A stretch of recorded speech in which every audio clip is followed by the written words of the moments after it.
Ponytails podcast. Here we go.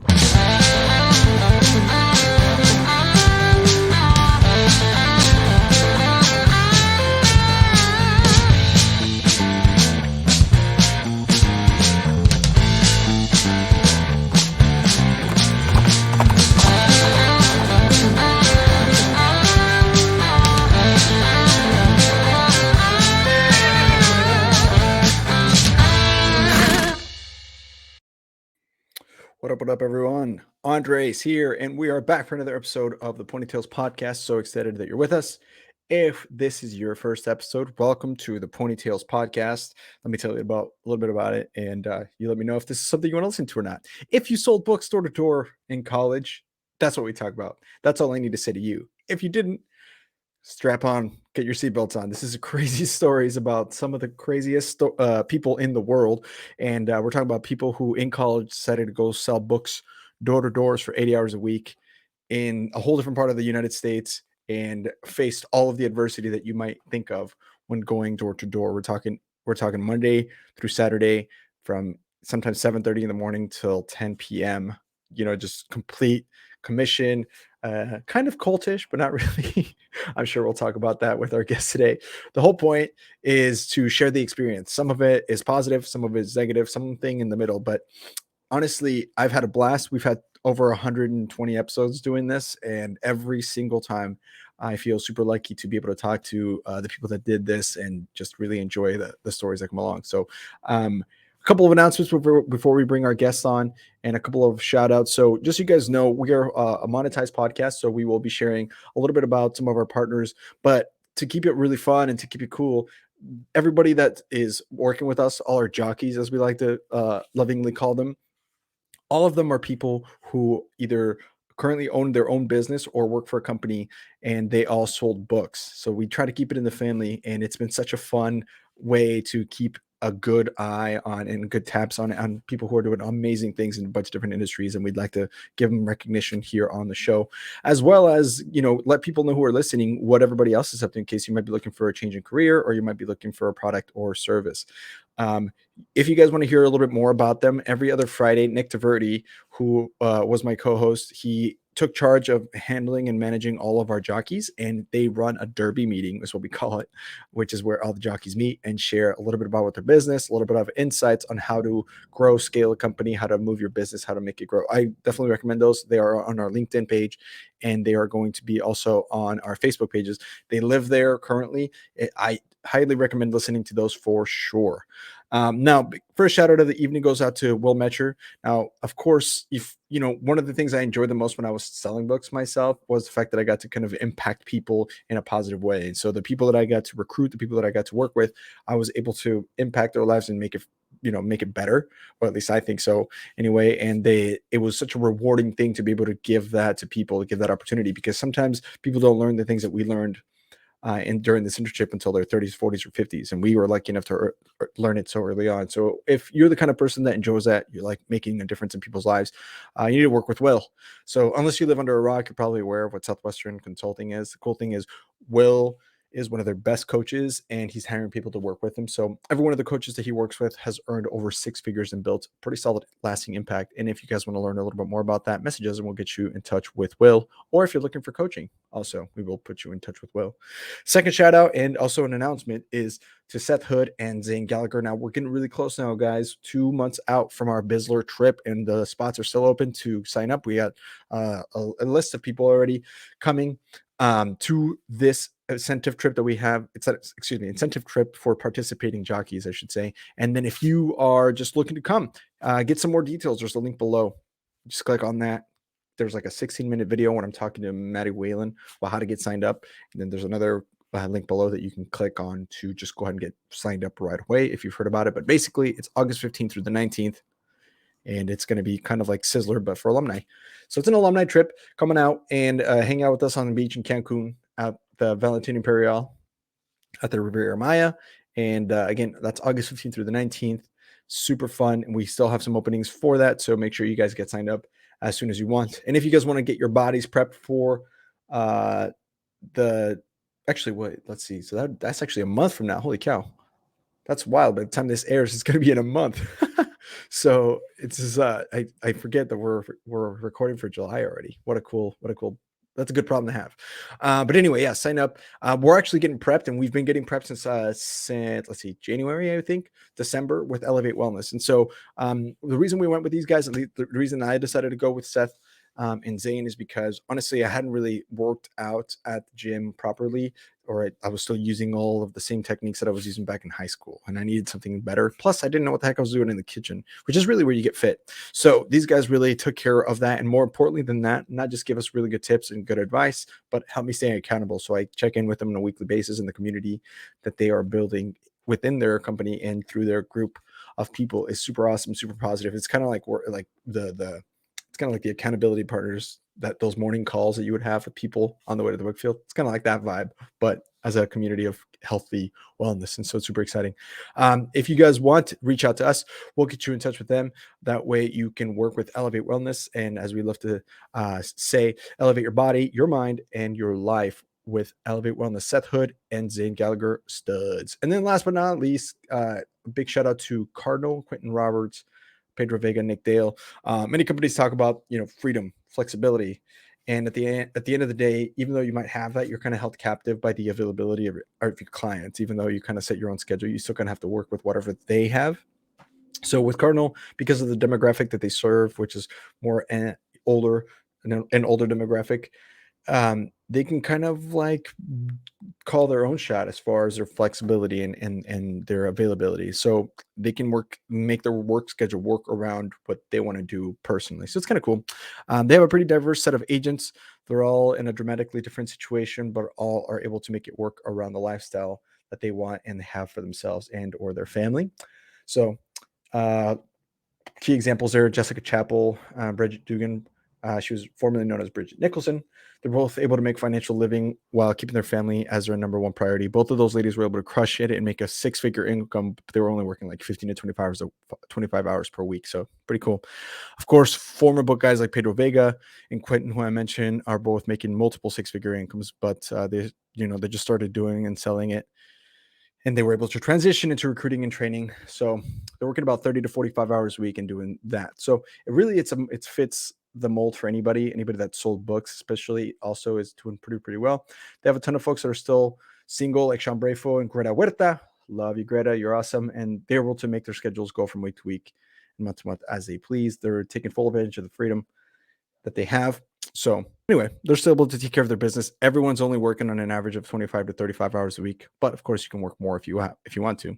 So if you're listening and you're like, hey, you know what? I need to leave my job. I want to do something else. I'm looking for more money to make, or maybe you're just unhappy with the quote unquote freedom and flexibility that you get at your current job. Just give these guys a call, or don't. They don't really give a shit. They're going to crush it without you. They'd rather do it with you. Now, on that note, speaking of that buying atmosphere, speaking of cool, chill, and calm and collected, let's talk about Mitchell Steffan, who is our guest for today. What's up? So before I bring him on the screen, a couple of a little bio for him. You guys might remember Mitchell if you sold between 2007 and 2012. He sold for 6 summers out of Texas A&M. Nobody's perfect, but that's okay. He was in the Eagle Blitz organization, and he is from Seguin, Texas, but he's now currently living in Bremond, Texas. His most proud moment, or his most memorable moment of his Southwestern career, was that he told Dan Moore once that he didn't like people who drive Volvos. And if you don't know, last time we checked, Dan Moore drives a Volvo. So that was an interesting conversation. Let me bring him on to the screen. How's it going, Mitchell? It was an interesting conversation. You're not wrong. It was what happened after? He drove a Volvo at that time when I said that. And he was like, why don't you like Volvo drivers? Like, they don't buy books. He's like, I drive a Volvo. Well, you never bought books from me, is all I can say. So technically you were still on. You're 100%. Still 100%. I can guarantee you that Dan Moore never bought books from me. So what can I say? That would have been a really cool approach. Be like, Dan, you could change this. You can end this right now. You can end this curse. And the best part, this is super minutia, absolutely like the dumbest, smallest thing I hope I say today. I did sell to one Volvo driver once, one singular Volvo driver, and they canceled. So they don't count. And then my current wife told me that her dream car was a Volvo, and I told her she was wrong. Her dream car is not a Volvo.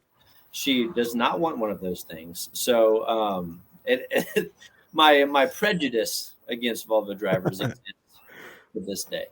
So yes, I think because of this, we're never going to be able to be sponsored by Volvo. I don't think so, and okay. I apologize. Well, you can denounce me. I'm sure there's a way to denounce me. There's probably, how do you pop up one of those bubbles down the screen that says we do not endorse this statement against Volvo? There's a way to do it. We do not endorse Mitchell Steffen's statements towards Volvo. I'm all about reducing liability, man.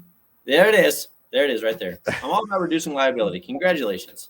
You are now exempt from anything that happens after this point.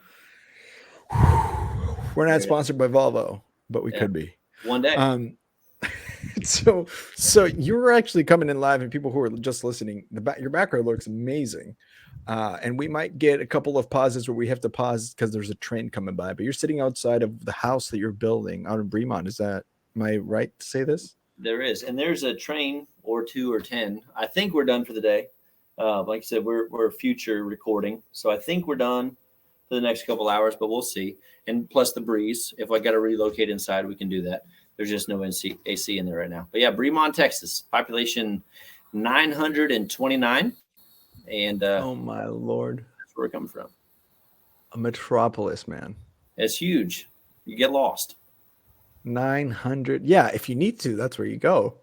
Yeah, that's fair enough. 995 is that what you said? No, 929, 929. Oh, not even. You're the golly. Yeah, you just increased our population by damn near 10%, man. That's crazy. Yeah. You were mentioning before we aired that speaking of trains, that there's like a tradition that Texas A&M people have next to their baseball stadium. Yeah, man. Yeah, you got to count the engines as they come by. You know, for all of you who have lived by or paid attention to the railroad tracks, you're not going to get more than 3 engines. So you got to count them up. And in baseball, you got 3 strikes, you got 3 outs. There's continuity there. There's tradition there. And I don't think this is true, but I don't even care. There was a thought that someone said that once upon a time they wanted to move the baseball field, but they wouldn't because you got to be by the train tracks. You can't move off the train tracks. It just got to work. Now the only reason I'm bringing this up is because before we jump into what you're up to now, this is, I think the craziest thing I've ever seen in sports as far as brutality is the tradition that A&M has for their baseball, where they start counting ball 5, 6, 7 after a pitcher misses. So if you don't know what I'm talking about, and in baseball, of course, after ball 4, the batter gets walked. And then the whole, 40,000 people that fit in there, 20,000 people, whatever, that fit in that stadium. But it's up there. They all start screaming, ball 5, ball 5. Yeah. And it just is you should YouTube this if you're listening after this. Go to YouTube and look this up. It's brutal. I think there's statistical evidence that shows it works. Oh yeah, the announcer on the video that when I first watched it was talking about how they will rattle. There's a pitcher that got to ball 13, and then he finally threw a strike, and then the guy just rocked it out the yard, and it was like a grand slam. It's. I mean, and I watch soccer. Like and I've been to Europe and I've seen soccer games. But that is some brutal shit. to get in the head of some I don't know if anything's worse than having to listen to vuvuzelas. That sounds like just death in an instrument. But yeah, fair enough. As far as baseball goes, it is. I do believe that it works well, and it worked well this past weekend as we moved past Oral Roberts and TCU into the super regional. But yeah, it's brutal. It is, and it's just humiliating. I listened to the whole somebody fouls out of a basketball game at Oklahoma State, Duke, North Carolina, all these other ones, and the whole step. But yeah, there's nothing better than counting out the number of balls consecutively that you've thrown. It's not fun because that's what your summary is good, but again, let's say you've thrown 6 straight balls and you throw a strike and you come back to ball 7. No. we're kind of consecutive. We're making you feel real bad.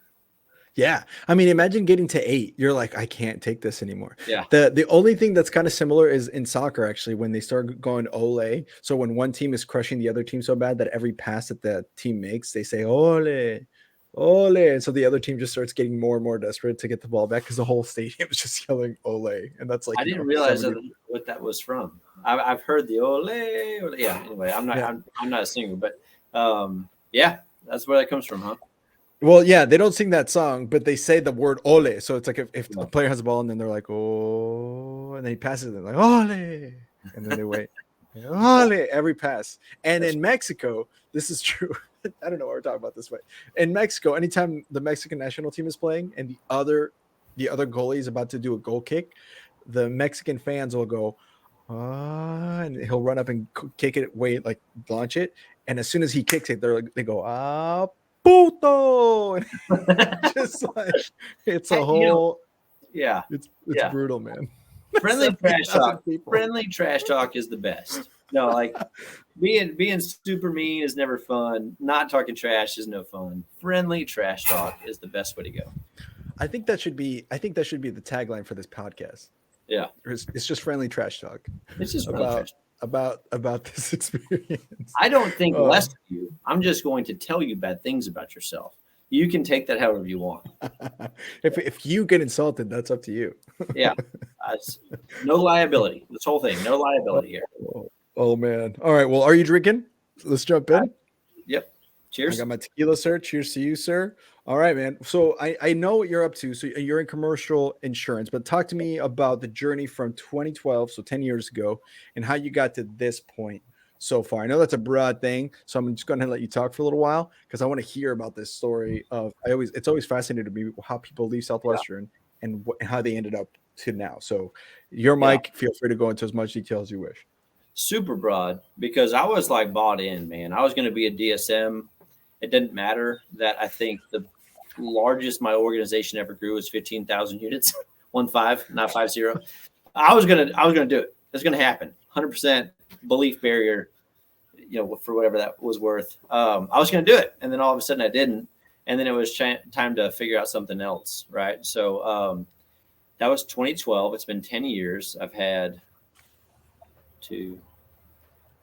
4 careers at 5 different stops. I'm a job hopper, unfortunately. I think I've stopped that now. I never intended to. And the fun part about all this, as we go deeper into it, I am so radically opposed to change. I would like to classify myself as, well, I've grown through it, but I would say as a baseline personality trait, I'm a radically closed-minded individual. I hate change. I hate new things. And yet I have changed and experienced new things more than most people I know, unfortunately. And so, it was like, I'm going to pick a job. I'm going to be there for 45 years, total boomer mentality. Like, this is what you do. Right. And by the way, for all those listening, sorry for car noise, wind noise. If I got to move on, just let me know. It's just hot inside. But yeah, so I was never, ever going to change. That has changed multiple times. So after I totally became a DSM, meaning my organization was 15,000 units, and I moved on. I went to Great American Opportunities, which was now called Southwestern Fundraising, maybe. I don't know. It's basically defunct. Yeah, it's defunct. And it's not their fault. The industry changed rapidly. And I won't say no one could see it coming, but in order to change your entire model that rapidly over the course of 3 to 4 years, it was never going to happen. So I was there for 3 years, and it was good, and I enjoyed it. And that's where I learned kind of B2B sales. The school is never a business, but it is a business. So if you think your public school is not a business, it is. Money matters. And so I did that for a while, and it went well, and it was successful. But I could read the writing on the wall and know this wasn't going well. So me and Quentin and Dillon were already there, but I joined on with them. And by the way, I know Quentin's going to roast me because he already did it to a phone caller rookie, or not a rookie. This is June. You're going to listen to this in July. I got a call from a book kid in sales school trying to sell me something from Quentin, and he roasted me on the recommendation, on the referral. So don't call him Quentin, call him Quinnan. from now on. There's no T in his name. Call him Quinnen because he deserves the payback. Quinnen. So Quinnen and Dillon, they were at Family Heritage. They recruited me on board for a while. Did that for a little while. Wasn't my jam. Moved on to Southwestern Consulting. Slightly more my gig, but not fully my gig. And I talked to, and I happened upon commercial insurance, right? So Reed Joseph, Kyle Kelly, Justin Gamble, Mike Winan, Shane Weathers. There's a couple of people in my generation that do commercial insurance. They were, and primarily Shane. Shout out to Shane for helping me get into this. Reed was number 2. They were telling me about it. And I was like, dude, that sounds like everything I want it to be. It's just, that's what I should do. And I started that in 2018. And so it's only been 4 years since then, but it is, it's 100% my jam. So commercial insurance, you call them business owners. You sell them general liability, work comp, auto, umbrella, cyber, D&O, E&O, all these other fun things. Essentially what I do is I do negative affirmations all day long, where I drive around and I talk to business owners about all the things that could go wrong in their life. So rather than saying it's going to be a great day, I say things like, someone could die today.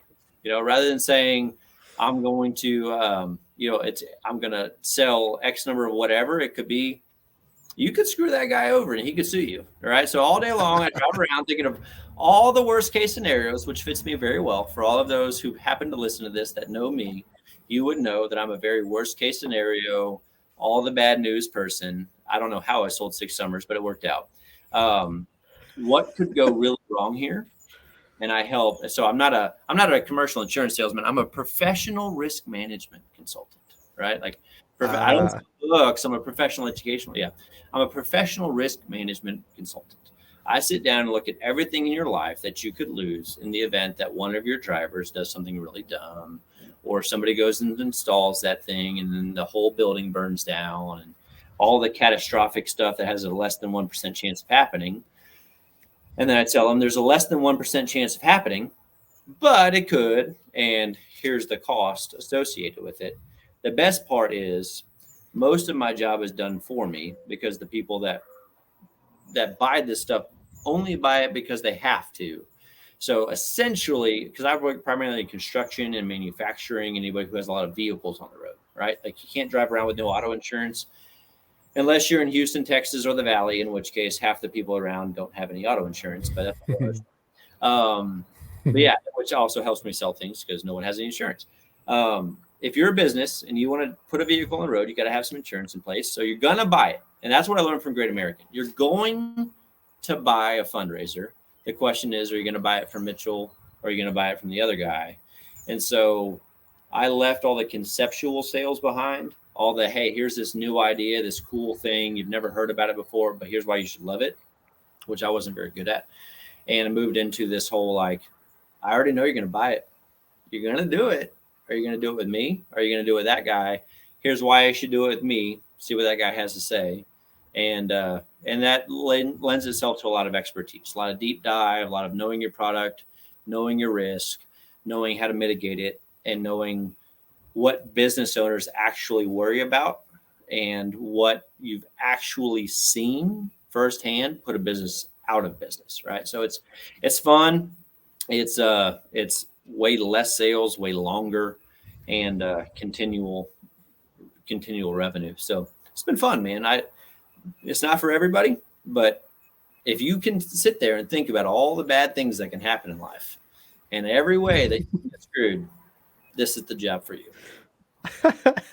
That's epic. But there's so much. This reminds me. Have you seen Ocean's 13? I don't know if you've seen that. I know I've seen it. I'm not recalling what you're talking about, but go ahead. There's a scene where Brad Pitt's obviously pulling a con, and he like goes up to Al Pacino's character, and he has to like try to sell him on like an earthquake coming through, and he's like, here's what you don't want to happen. Let me just paint you a picture. It's your casino. It's a pile of rubber. There's metal twisted everywhere, and then it's the front page of the New York Times with a headline that reads, "Who's to blame?" Now that's what you don't want. What you do want is, and he starts selling him like this, like way to monitor this risk. It's so good. Yeah, and that's just what it reminds me of. It's so true, though, because I don't know if this is every state across the board. It is most certainly in Texas. If you live in Texas, you've heard of the Law Hawk, you've heard of the Texas Hammer, especially you've heard of the Texas Hammer. But these like litigation lawyers, right, where somebody rear-ended you at 0.3 miles an hour, and now I want $16 million, right? And they advertise that the litigation advertisements in Texas alone last year, I think, were 15 million. So they spent $15 million on getting you to ask them to sue someone for you, right? So if they're spending 15 million on advertisement, you can do the P&L statement. They're making just truckloads of money hand over fist.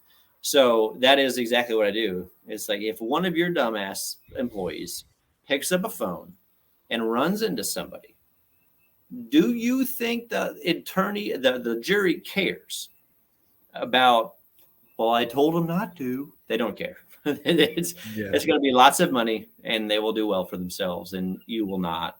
So, yeah, there is a lot of that. This is what you don't want to happen. And that's right. And I joke about the professional risk consultant deal because it is a fun joke to do, because primarily what we're doing is insurance. But there is a piece of that which is like, let's genuinely look at what you're doing. How can we make sure that your employees are safer? You don't run into somebody, because I don't want this to be like, oh, I got off, I ran into this person and we were fine. It needs to be like, we ran into no one ever and there was no reason, and I'm sure you are well aware, and every listener on here is well aware, don't use your cell phone when you drive, and that would cut down on 90% of auto accidents. Just don't do it. So there's your free tip of the day. You can put that in the blurb. Free tip of the day. Don't use your cell phone when you drive. Don't use your cell phone when you drive. Tip of the day. Also, I read this the other day that people who, it's like the accidents cause, the two most common reasons is because people use their phone, and the second one is people don't use their blinker. That like, I would definitely believe that. Again, in Houston, which this is not Houston, thankfully, this is why I don't live there anymore. I spent way too long there. No one uses their blinker. So that's wild. Yeah. I mean, it's probably the 100% cause, because 100% of people don't use it. So, but yeah, no, that's, it is there was a survey the other day that said that 12 or 13% of drivers in America have admitted to using Netflix while driving. Or no, take that back. I don't want to lie. Netflix or YouTube, a video platform while driving. So watching a video. So for every 9 people you pass on the road, one of them is watching a video. So just think of that next time you pass somebody in the left or right lane. That's wild. I wanted to ask you about this too, because you brought this up a little bit when we first met up a little bit to talk about being on the show and stuff. And there's also another risk that people don't think of when their business is doing really well. And it's like, the more like your business starts becoming successful, the more you're likely to get sued by somebody. And that's like a risk that people don't necessarily like think about. Can you explain a little bit more about that? Like, what you were talking about, like the higher your business does, or like the net worth or something like that, then it's like people look for more reasons to try to sue you. Is it accurate? Am I saying this that right? Is multifaceted, right? It requires an entire conversation. And a lot of people on here who are 40 and up have hopefully had this conversation already, but it's the ones that are on the verge and have started to gain traction and have started to see success and have not had any negative situations, they just never dealt with it, right? And they haven't seen any of their friends deal with it. Most of the people that I know that have these different strategies in place, it didn't happen to them. It happened to their buddy who went out of business, or something negatively, like very, very bad happened, that they're like, oh, I don't want to do that, right? It's kind of the negative names list. This person didn't buy it. Their kid failed out of college and is now like a insert terrible profession here. It's the opposite, right? Versus the valedictorian bottom, it's, well, the dropout bottom, right? So yeah, because their buddy did this and it happened to them and they lost everything. They're like, all right, sorry, buddy, but I'm going to go take care of this myself, right? So there's a whole bunch of different strategies in here, from a corporate liability to a partnership liability, right? It's me and this guy, we own 50-50. That guy kicks the bucket. I own the business now, right? Yeah. No. I now own the business with this dude's wife. And this dude's wife is going to evaluate it wherever she wants to evaluate it, or this lady's husband, right? Let's sure. Right. It's 2022, Mitchell. I'm a dude, so I use dude versus lady quite often. I have a wife. I don't have a husband. So I think, man, wife, just flip it if you're on the other side of things. But yeah, so like I now own this with my buddy's wife, and this business is worth $2 million. She says it's worth $5 million. So where am I going to come up with 2.5? Right. So there's business. There's a buy-sell agreement that you can put in place. Talk to a lawyer, cost you $100 or it's more than that, $1,000. And that's just all taken care of. Right. And I've seen businesses go under because of the infighting, right? Like, I think it's worth this. I think it's worth that. So let's just part ways and the business folds. Right. Or the personal liability side, right? Like, I'm a business owner. I've got a business truck. So I go drive a business truck around and, I go meet a client. I have a little bit too much fun. And I may or may not hit somebody at a red light or at a stop sign or whatever else. And bad things happen. And someone's in a wheelchair.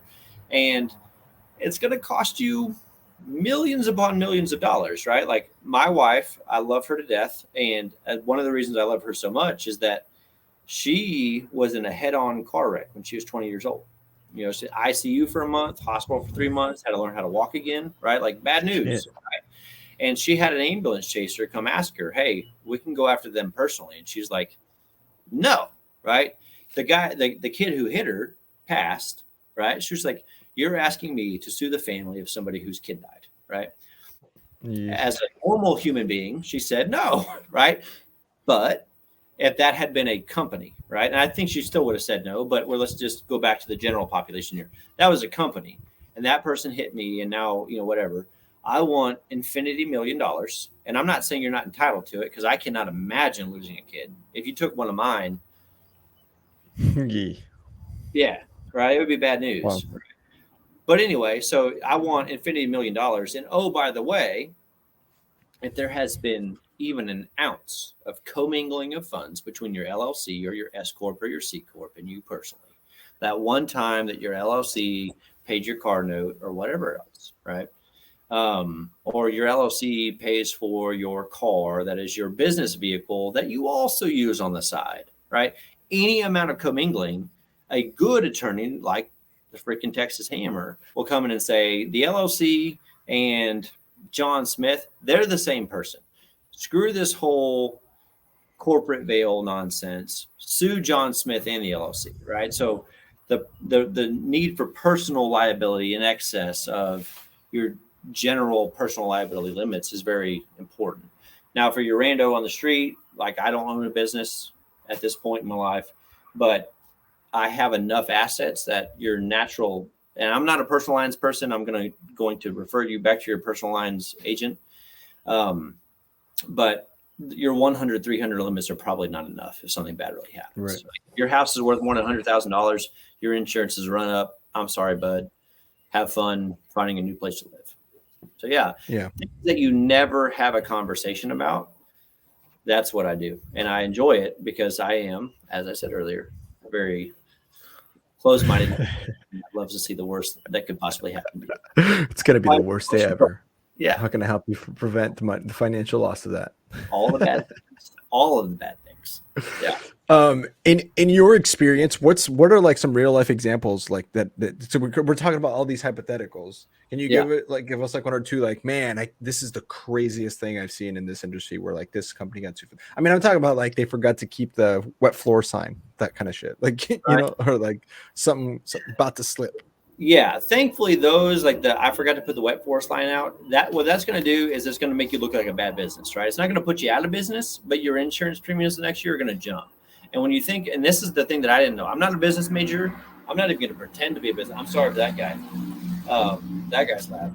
I'm not going to pretend to be a business major. Do you think he means it? Do you think he's actually that cool? That was about a 93. That was about a 93 Chevy. So is that intentional, or was that just it's 30 years old at this point? So I do think he's cool. Whoever he is, he lives where I live. He has to be cool. Fair enough. Yeah, you don't make it this cool. But anyway, so the wet floor sign, that's not going to put you out of business. It's actually going to raise your premiums 15, 20, 25%, right? And as a business owner, which is no big deal, right? But what I never understood, because I wasn't a business major, is that there's not a single line item on my P&L that I can add 25% to and not feel it personally, or not think about what am I going to do with my staff, right? Because businesses don't operate at these massive margins that we like to pretend that they do, right? If you never run a business or never talked to someone who has, you've never understood that profit margins are like this. We think they're this, right? So when all of a sudden you walk in with a 15 to 20% insurance increase, they're saying, what the hell do you mean? That is basically what I thought I was going to walk home with. Maybe not in full, but still, like that meant something to me, And so that slip and fall, that dumb thing that you didn't do, right? Which a lot of times, what you're mentioning, and I'm taking this too literally, forgive me. I'm a very little. Good. But what you're talking about on the retail side of things, right? The retail side of things, one of the most frustrating things they deal with is a work comp claim where this person's faking it. They've been working with you for a week and they're going to claim an overuse injury that they've had for 2 or 3 years, right? That's a fraud. But one of the dumbest things that I've ever seen is, and this is repetitive, massive auto claims where you never took the time to look your employees in the eye and say, if you pick your phone up, you're an idiot. And I mean that seriously. You should look at your employees and say, if you pick your phone up while you're driving, GPS, Spotify, text messaging, obviously, you're an idiot. Don't do it. You're putting everybody at risk. Don't do it. And now sign this little piece of paper that says, I told you never to do this, right? So I've had business owners who have told their people, hey, by the way, safe driving is important. Do you know how to drive safe? Yes, I know how to drive safe. Okay, cool. And they go hire somebody who's an outside salesperson or a 1099, or I actually have, because I do a little bit of trucking, but not a whole lot. This is a trucker that has their own insurance. I'm hiring them as a 1099, and I did not hold them to my driving standards. They go, run over whoever, and they have these $1 million limits. And I could say this about the people on this podcast, right? Because most of the people on this podcast have been successful, and none of us would say no to $1 million, right? But would any of us lose our lives for it? Would any of us put $1 million price tag on our kids? The answer is hell no. That price tag is through the roof. And so if someone goes and does something dumb, well, that guy had $1 million worth of insurance. A jury will blow through that so incredibly fast that it's back on you. And then now you're showing negligence, right? Because you didn't sit down and tell this person who you doesn't even necessarily work with you. They just work for you. You never went through these just bullet point risk management protocols that make you look like a good employer, right? You're going to get hung out to dry. And so my whole focus with my clients is I want you to look like a quality employer, outside of wanting you to be a quality employer, right? That's one of the most fun things about working with small business owners. So we're talking anywhere from 5 to 105, 155 employees. 155 sounds like a lot. That's a small business. I've got a lot of things on my plate. I don't have time to deal with all this, right? So when you tell me that I've got to go do safety trainings, I've got to get signed off driver safety policies from everybody, it's literally a burden upon me. I'm not going to do that, not because I don't think it's important, but because it is a burden. It's like you asking me to fill out my weekly for my roommates. I've already done my my week. I filled out my weekly. Now you want me to fill out their weeklies? In perpetuity. Not week 1, not sitting down with your roommates and helping them. We're talking week 13. We're talking sitting down with your C contracts and doing their weekly for them. It's just not feasible, right? So what I try to do is condense that and say, look, here's the bare minimum, and here's why it's important. And most of the folks that I know are good, quality people that desire to do the right thing. And even if it means going out of their way, it requires education. Their initial, this is where it helps me to be such a closed-minded person, because my initial response to so many things is like, it's not important. That's their same initial response, right? Is that's not important. And so let's second, third, fourth, fifth approach this, because it is important. I know you don't want me to sit here and talk to you about this, but it is important. And I just don't want you to go out of business, because we did see one, going back to your worst case scenario, where they were a utilities contractor doing a lot of internet and office integration, phones and Wi-Fi nonsense. And one of their guys was driving and he ran into the back of somebody who was stopped at a stop sign and killed him. That's the worst part. I'm not going to lie. Like, the loss of life is way worse. That guy who hit him, he doesn't walk away scot-free either. For the rest, he was probably 30 years old, I guess. I don't know. He walks away for the next, on American average, 45 years of his life, knowing he killed people. That's horrible. These people dead is horrible. And on top of that, a jury found them liable because they didn't have a driver policy in place. They found them liable for $16 million or something like that. They didn't have $16 million of insurance, and so they're out of business. So 40 or 50 employees show up to work the next day saying, hey, you don't have a job anymore. This dude has killed somebody. Those people are never coming back. He lives the rest of his life knowing he killed them.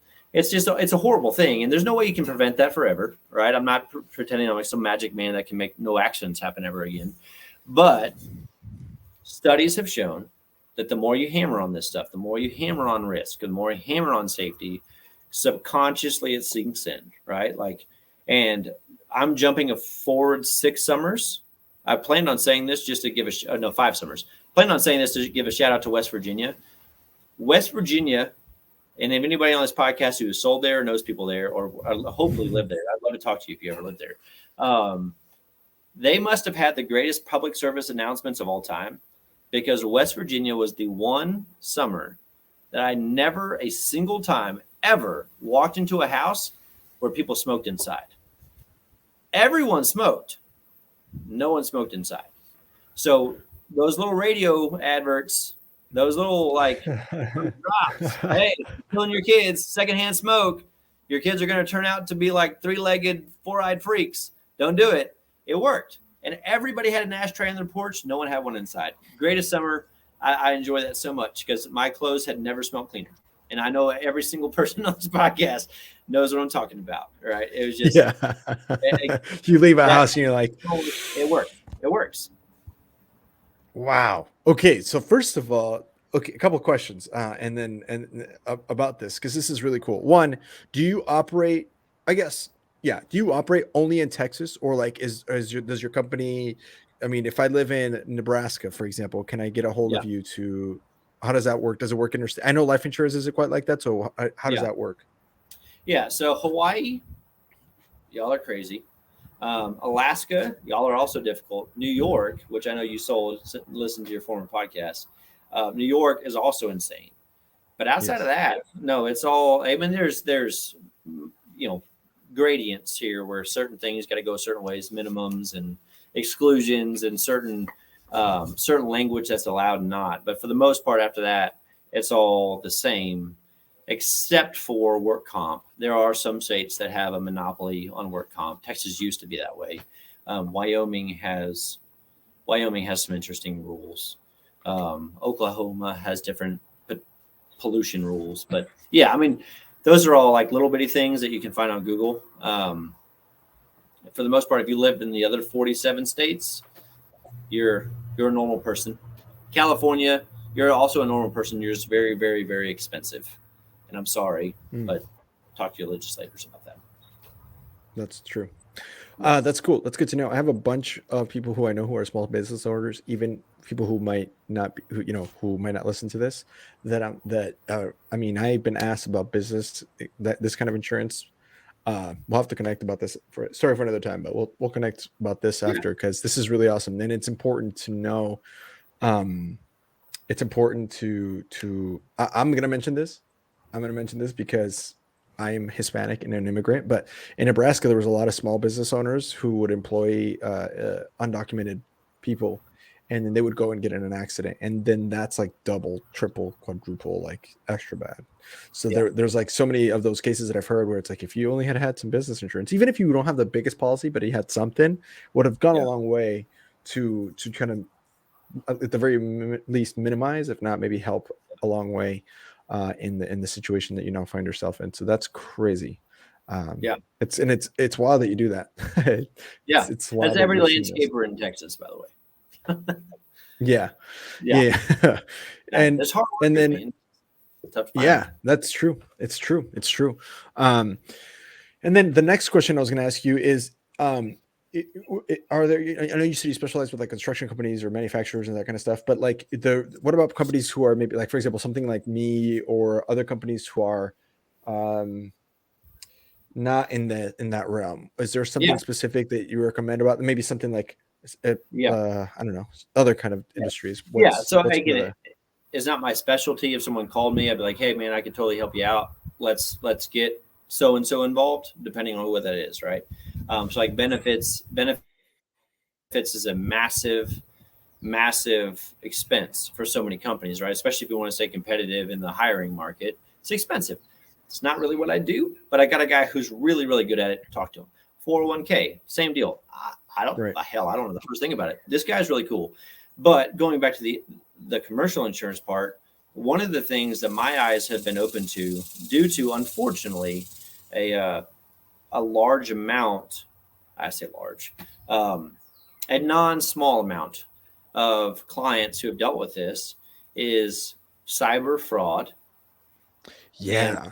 Right. But fraud is me willingly giving up what I have to someone fraudulently. Right. So I get an invoice. It's a legitimate invoice. I owe this person $47,000, 100%. The problem is somebody got into this person's email and sent me that $40,000 invoice so that I owe, and they changed those banking numbers down there a little bit. So I send them a $47,000 wire transfer, and my vendor calls me and says, hey, where's my 47 grand? And I was like, I sent that last Tuesday. And they said, no, the hell you didn't. Right. That happens way more than you think. And I'm sure, and it's easily rectifiable, even without insurance. It's very easily rectifiable with just the risk management style. Right. Like, so there's a lot of people that I work with that I help them with something, and I say me, other people I've mentioned, Shane, Mike, Reed, other guys that do what I do. If they're good at what they do, they're having conversations with you about this stuff that is for pennies on the dollar, or even just small protocol changes that help you realize, like, that's a problem, and am I going to fix it? And I'm not going to send $47,000 to Russia, right? Because this is another one fun thing that I learned. Russia has legalized cyber hacking. Super cool, isn't it? As long as you don't hack a Russian entity, fair game. Right. So which leads me to the bigger claim, which is a cyber claim, where people malware, ransomware. I'm not an IT guy, as I've mentioned probably 5 times already. I don't know much about technology from that capacity. So I ask, the good thing about that is I ask as many questions as I can. What does that mean to you? What does that mean to your business? So the question I typically ask is, if I got into your computer and I wiped that son of a gun, I took it all out. Right. And I said, pay me $250,000 or I won't give it back. You got 2 choices. You pay me $250, or you go restart from scratch. And most people I talk to, they will say, I can start from scratch. I got to go down to Best Buy, buy some laptops, whatever else, and I'll upload it from the cloud or our external hard drive. And so I don't deny that, because I don't know. I'm being serious. I don't know. My whole point my whole thing at this point is say, call your IT guy and ask him, if every single one of my computers went down today, how long would it take from the second I call you? How long? A lot of IT guys will say a week, 3 days, 5 days, 12 days. How long does it take me to get out there? Because I've got a docket, I've got a queue, I've got things I've got to do, and you're going to pay me extra because I'll be working overtime, right? So these are expenses racking up. All right, let's say you go down for a week. Let's say you're a $40 million company. 40 divided by 52, you're doing damn near $1 million a week. $700,000 you're out now, right? Because that was your revenue. Yikes. And so people don't think about it, but I'm down for a week. And depending on what you do, right? Since I'm in construction, a lot of those guys can continue to go do their jobs, right? I've got supplies, I've got a set of pliers and a hammer. Let's go to work. But what I'm learning to do is shift into that space where if your computers go down, it actually is a very, very bad thing. Even if it's only for a week, you're going to pay your IT guy $100,000, because him and a staff of people are going to come in here overtime. It's going to take a week. All that revenue is gone. Your people expect to get paid. So if you got 30, 40, 50 employees, or even 1099s, and like all of a sudden, hey, I'm not going to pay you this week. All right. Imagine Southwestern did that to you. I know you sold 800, 900 units this week, but this week was free week. You got mom's week, dad week, free week. So everything you sold this week, you don't pay for it. Congratulations. That it doesn't go over real well. And so typically you dip into your pockets and you pay them anyway, because that's what most business owners do. Most of them are very good people. That hurts, right? And it's not necessarily generational hurt, but it's definitely 1, 2, 3 year hurt that tends to happen with businesses that are in growth mode, right? So that 1 year it sets you back, then it sets you back 2 or 3 or 4. And 20 years, you'll look back at it and think it's no big deal. But in that moment, it's very, very painful. Oof. Oh, it hurts. You will lose some talent. You will lose some money. And that's a big one that we're seeing a lot more of, because it is essentially legalized in that portion of the world. That D&O, directors and officers, E&O is bumping up there. Employment practices, that's a whole nother conversation. That's bumping up. There's a lot of the ancillary stuff that it happens to 1 out of 10,000 businesses, but the one it happens to, it does not feel good at all. And it can be fixed by risk management procedures that cost you nothing, just a conversation and a couple hours of change, or spend $1,000 annually and just insure it. So, yeah. That's huge. That's huge. Oh, wow. This is so cool. All right. Well, last question is, if people are listening to this and want to get a hold of you, maybe ask you some questions or find out how to get some commercial insurance from you, or maybe something like that. Is that something that they can do? Where could they find you? Yeah. This is where I say I'm bad at technology and my social media presence isn't what it should be. As you can tell by the background here, not a whole lot of social media going on. We're just thankful you have Wi-Fi. Yeah. Well, I'm hotspotting right now. There's the Wi-Fi. We're Starlink or bust out here. And Starlink, last I checked, was fall of 2023. So Elon Musk has failed me. So you're in 1923. Yeah, exactly. Freaking Ukraine, man. They took all our Starlinks. That's a joke. I don't mean to diminish. They're obviously, they deserve some internet. Let's be honest. All the internet's for free forever. But yeah, that's right. No, we do have internet out here. We're not quite that backwards, but seeing as this house isn't not yet complete, we're not. But yeah, I mean, I'm still pretty old fashioned. I do the exact opposite of what books tells you to do. Call my cell phone, send me an email. I can send it out to you or say it right now. I don't know what's the best way to do that. Either one, whatever works. Is it the same one that you posted so that we could get a hold of you for this? Yeah. Same old email. Oh yeah. We can have it be on the screen. Yeah, and I do genuinely enjoy my job. I joke about professional risk management consultant, but I do enjoy it. I have fun having conversations about all the bad things that can happen to you, your kids, your business, your employees. The whole world, your whole world will burn if you don't have a conversation with me, right? That's the fun part for me is thinking through all those things and then saying, oh, by the way, there's a 0.002% chance this will ever happen.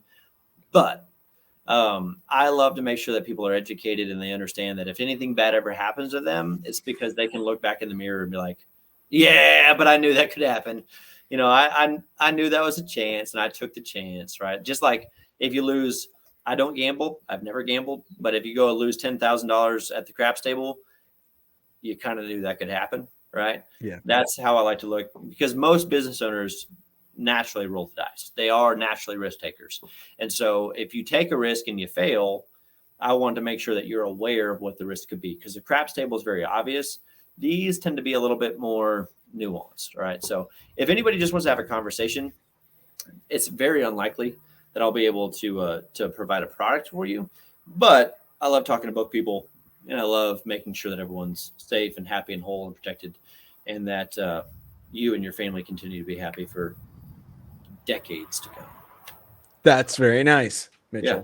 And so the email's on the screen, but if you're listening and on Spotify or Apple Podcasts or whatever, I'll read it off. That's Steffan. That's M as in Mary, STEFFEN as in Nancy, 2010. That's 2010 at gmail.com. Steffan, STEFFEN 2010@gmail.com. If you have questions or if you want to get a hold of Mitchell and ask him a little bit about that, that would be about your commercial business insurance and or just maybe referrals that he could send you towards for other kinds of needs as well. Heck yeah, man. This is cool. This is sweet. You're the first commercial insurance person I think we've had, or maybe if not, like we've only had less, we've had no more than 2 or 3. So it's always good to kind of remember what this is about. So I'm gonna, if you need to take a, since it's warm and you're outside, if you need to go get water, I'm gonna switch into, give some more shout outs, and then we'll switch into Southwestern stuff. We'll go ahead and do that, and I will bring you back up in a sec. What, 5 minutes? Maybe 3 or 4 probably, but yes, not even 2.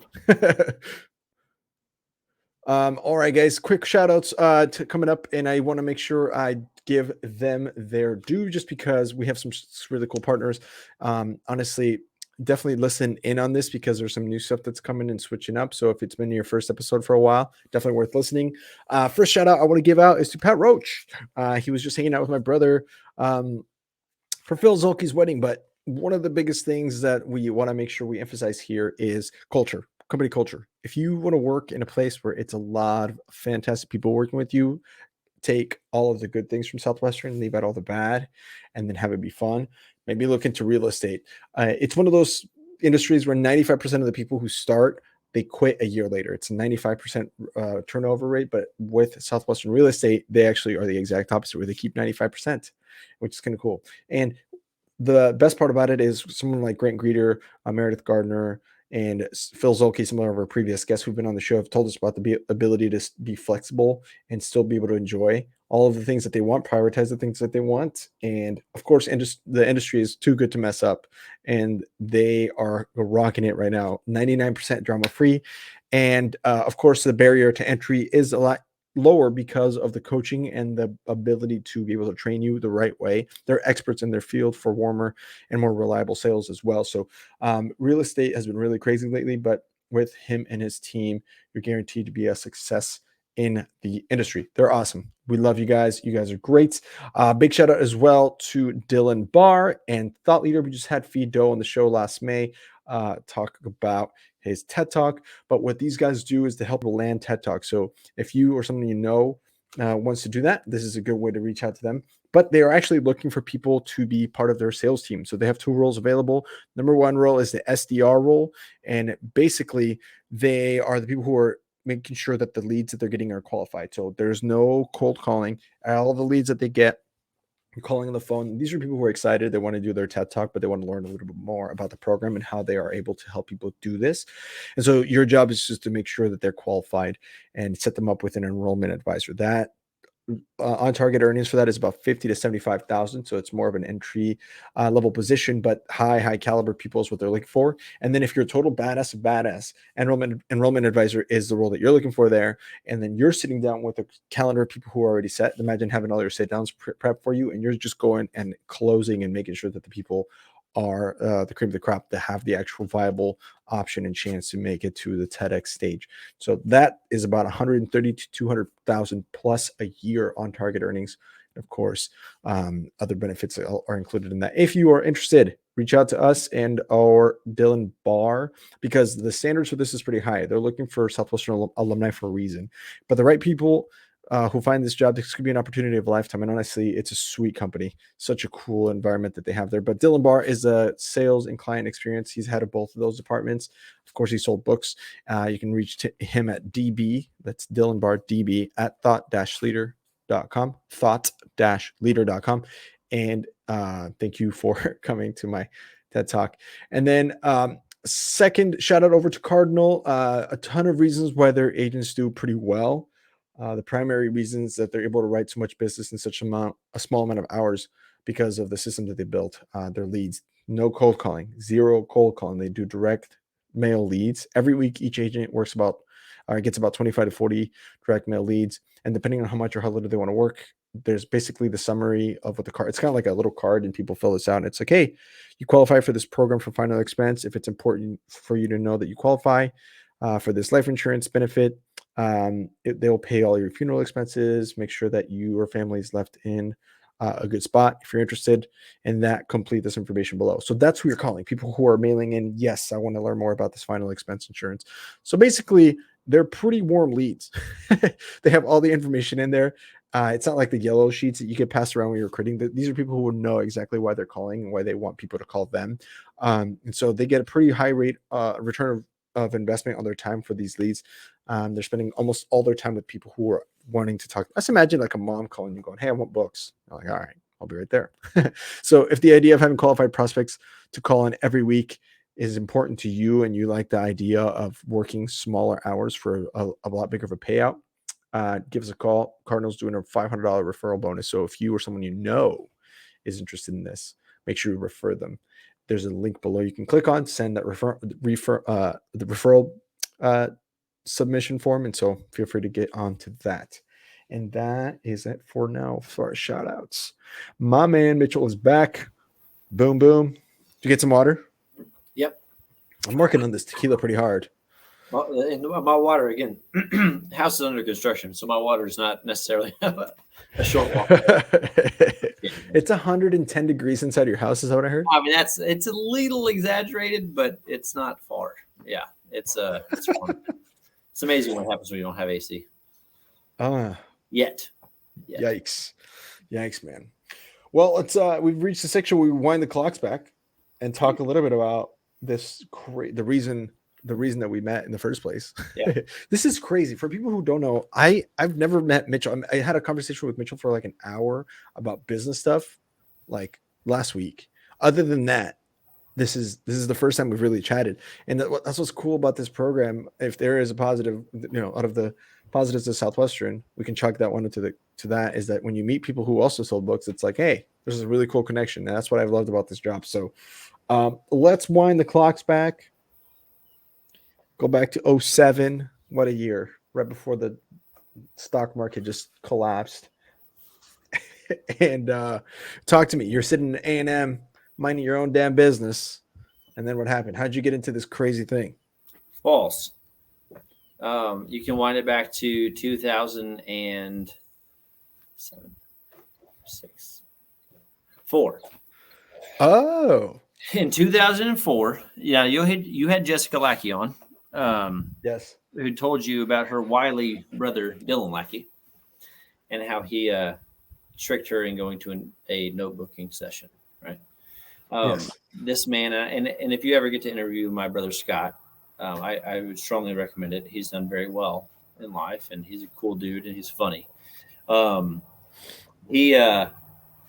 I come from what, again, you mentioned Seguin. You actually knew how to say it, so congratulations. I come from a place that you've heard of golden triangles, right? Like Southeast Texas, the golden triangle of NFL prospects, and that kind of envelops Louisiana a little bit. There's the golden triangle of business and the golden triangle, like Bermuda Triangle, right? I would like to say that we come from, and this could easily be disproven by all sorts of facts, but I'm going to run with it anyway. The golden dot of Southwestern, which me and my 3 brothers, and I think my older brother recruited one other person from Seguin, which is population 25,000. There's 4 there. Then there's Dillon and Jessica and Ryan Schwab, who I didn't really know, so forgive me if I'm saying his name wrong, from Marion, which is far smaller than Seguin. Then there was Matt Linsman. One of my cousins did it. That we didn't even know about that until I went to my notebook session, where they showed that, like, here's all the fun we have in Southwestern. And I was like, Scott, is that our cousin? He's like, yeah, it is, right? I had a lot of cousins. But yeah, so this one little spot on the map, tons and tons of people. And one of those was my brother, who got tricked into going to an informational or a notebook, one of the two, by Dillon. So if you're listening to this and you're still in Southwestern and you're considering recruiting, I would strongly advise you to trick and bribe as many people as you can to make it to an informational, because the impact you'll have by lying to people will be tremendous. But yes. But yeah, no. So I was a sophomore in high school, going into my sophomore, sophomore to junior summer, when my older brother, he was a freshman in college at A&M. When my mom was like, "Hey, by the way, Scott's not coming home this summer. He's going to work." It's like, cool. It's like he's not coming home at all this summer. I was like, yeah, that's all right. Go make some money, man. And then, he was gone all summer. And then, he called my mom sometimes, and my mom would go out of the room. I don't know if those are good calls or bad calls. You'll never know, right? That's in the past. But I do know she'd go out of the room and she'd take his call. She'd talk real quietly. And then wave your magic wand. 13 weeks later, my older brother comes home with a check for $20,000. And I was like, I literally have no idea what you did this summer, but you can sign me up. Because I was, as I mentioned, I think I mentioned briefly earlier, I was a radically closed-minded person, not a closed-minded person, a radically closed-minded person. And I was absolutely unrecruitable by anybody. If you had passed out a questionnaire in my class, I wouldn't have filled it out. If someone would have put my name on a green sheet, I would not have answered your call. By the way, no one would have put my name on a green sheet because I didn't talk to anybody. Because I don't know you. So what's the point of knowing you, right? I've changed a bit. If you can't tell, this will evolve. But yeah, and those that knew me in books, you know exactly what I'm talking about. If you are my friend today, it's because you made me your friend, and I appreciate it. I appreciate you making me your friend because you know growth. Damn well I did not approach you. You approached me.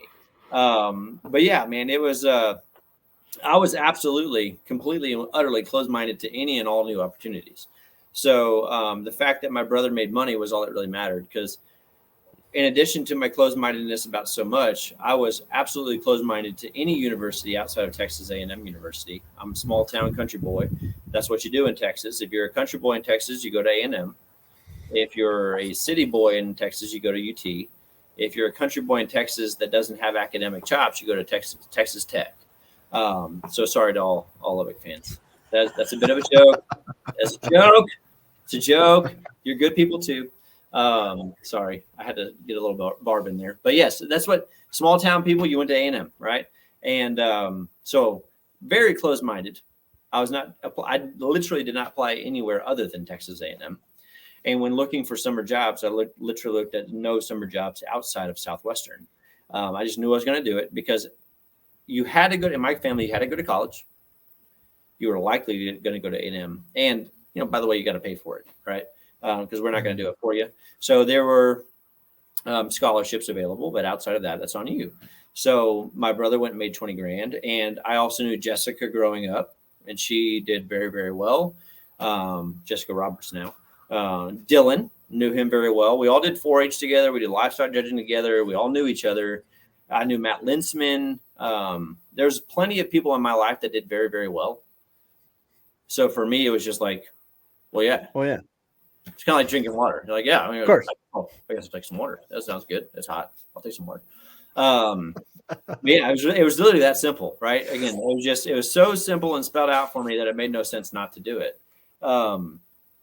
So much so, in fact, this is a fun story that I remembered, and I hate to say this. I've been so excited about this podcast for far too excited, far too long. But I thought about this the other day and thinking about this podcast. It was like, I started dating a girl between junior and senior year of high school. And I told her point blank, like, because I think she was the Longhorn. Most people in Texas are. It's unfortunate how misguided. Nobody's perfect. Yeah.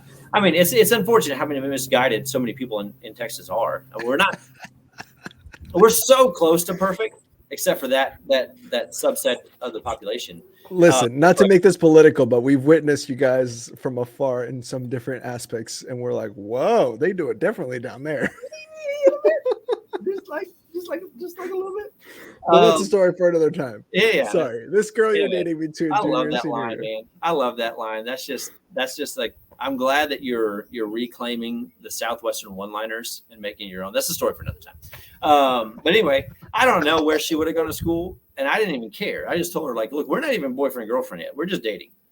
Just so you know, if this goes anywhere, a buying atmosphere, totally. I'm going to Texas A&M, like in College Station. I'm going to go there. If you think that I'm going to apply at Texas State or TLU or any of these, St. Mary's, UTSA, if you think I'm going to apply anywhere in the general vicinity, you are wrong. And I'm going to go to A&M. So you don't have to follow me. I'm just letting you know. She's like, okay, cool. And by the way, once I get to Texas A&M, I'm going to have a summer break, except I won't have one of those. And I'm a junior going into senior year of high school. I'm not going to have a summer break. I'm going to go sell books because I'm broke and I don't want to be broke. I'm pre-broke. I'm not even in college yet. I'm already understanding how broke I am. And I'm going to go sell books because I need to put some money away. Right. And so, buying atmosphere. And I learned it early on. So yeah, go to school, get settled in more or less. Took a long time. Again, I'm very, very resistant to change. Homesick to hell. Did not like my freshman year of school at all. But one thing I did know is that I'm going to sell books. So Marcel Mayer was on campus doing notebooks, and my brother took me to one of them. And the whole time I was listening to Marcel's speech.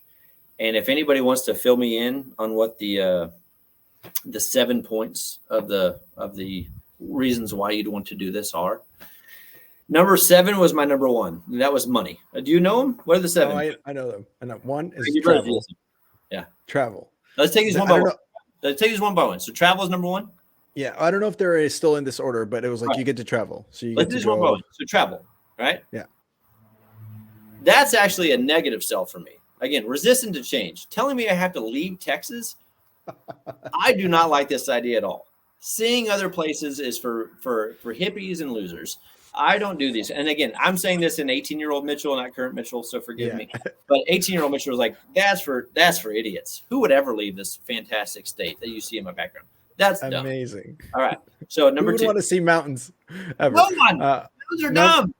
Number 2. Drive around them. You should just drive straight. No, forever. You got to climb them, baby. You got to climb. Terrible idea.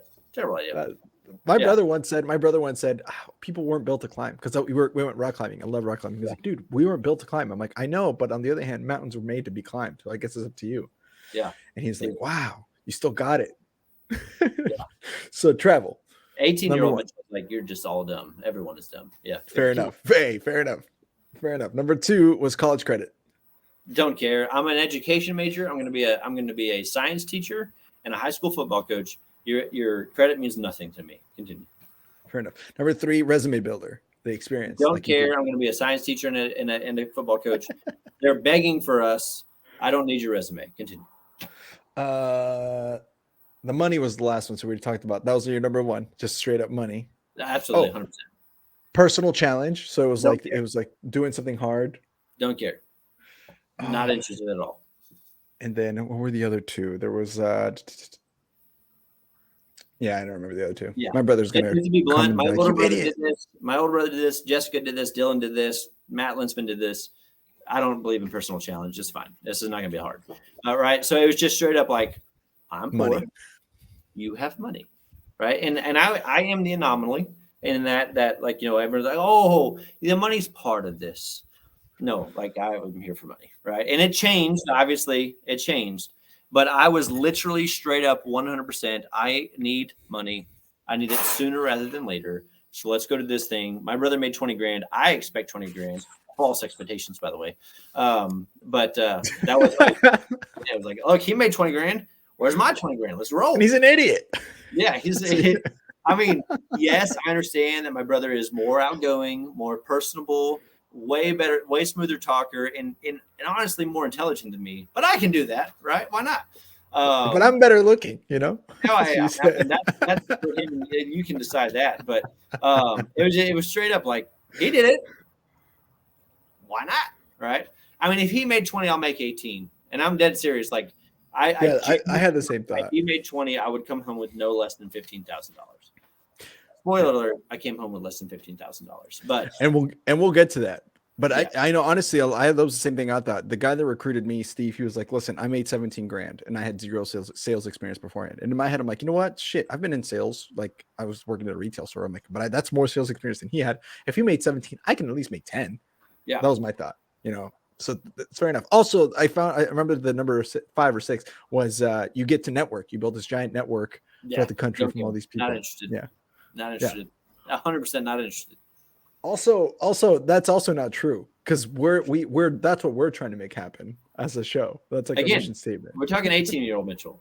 34-year-old Mitchell is very interested. I moved, and I'm not lying here. I moved to a town of 929 because I feel that community and knowing who your neighbors are is so vitally important, that was part of the move here. And the parish that we're a part of and the town we're a part of and the sports and everything else. But 18-year-old Mitchell, community's dumb. Yeah, having a network of individuals that you can call on if you ever need them, super stupid. Just be a lone wolf for the rest of your life. What could possibly go wrong? That was, again, obviously I have grown a bit since that moment, but I'm trying to do my best to get back in that role of like, all of this is stupid. I don't care about any of it. I need money because I have to pay tuition next year. You have money. I need money. Let's work. Give it to me. I will work. And the work ethic didn't seem to be a problem. I mean, you kind of knew what you were going into, which is kind of different for some people. Well, yeah. I mean, everybody thinks they know what they're going into, even if you're well explained. And then they get them, they're like, oh, this is not what and I learned this on the first day. Well, I didn't sorry for the background noise here for a second. I'm tired of stepping on this building material. I thought I was getting into the very first day. So I come from obviously an agricultural background. Like we worked cattle, we worked hogs, goats, you name it. Wake up early, stay up late, all that other good stuff. Skin your own meat, process your own meat, do your own thing, right? And that's not 100% of my background. There's a city portion of that as well. But on my dad's side, it was very much like kill what you eat. If you didn't kill, good luck tomorrow, right? Like you're going to be hungry tonight. You're going to wake up tomorrow with an empty belly. Good luck. That was where the lessons that we learned from our father. And so I genuinely thought I was a very hard worker. And it took all of 7:59 a.m. to teach me that I'm not nearly as grit and gutsy as I thought I was. That first house, and I'm sure plenty of you will have the same experience. That first house. So I got out to my territory 7:30. I know the house on the corner of such and such street. That's the one you're supposed to knock on. So I get there. I just keep on driving, man. I'm mapping it. I'm mapping the whole street. And then 7:40, and then 7:50, 7:55, 7:58. I was like, and one thing I will say, as much as I, as many things didn't go right that first summer, one thing I will say is like I made a promise 7:59. So by 7:59, I walked up to that very first house, and I don't know how well the speakers are going to work on this thing, but I walked up to the very first house, set my book bag down, 7:59, like on the dot. I was like, ready to rock and roll. Pop a neck. 1,001, 1,002, 1,003. No one's home. Yeah. I mean, it's just the definition of boldness and manliness and just No, I courage. Just courage is a great word for it. Punked out hardcore. Drove around for the next 30 or 40 minutes before I actually truly knocked on my first house. But by the letter of the law, I knocked by 7:59 that morning. So yeah, it was as much grit and gumption and hardworking attitude as I thought I was bringing to the thing. It was proven to me within the first house. So I was like, you're in for something a little bit different here. No doubt. I have a lot of questions. Okay.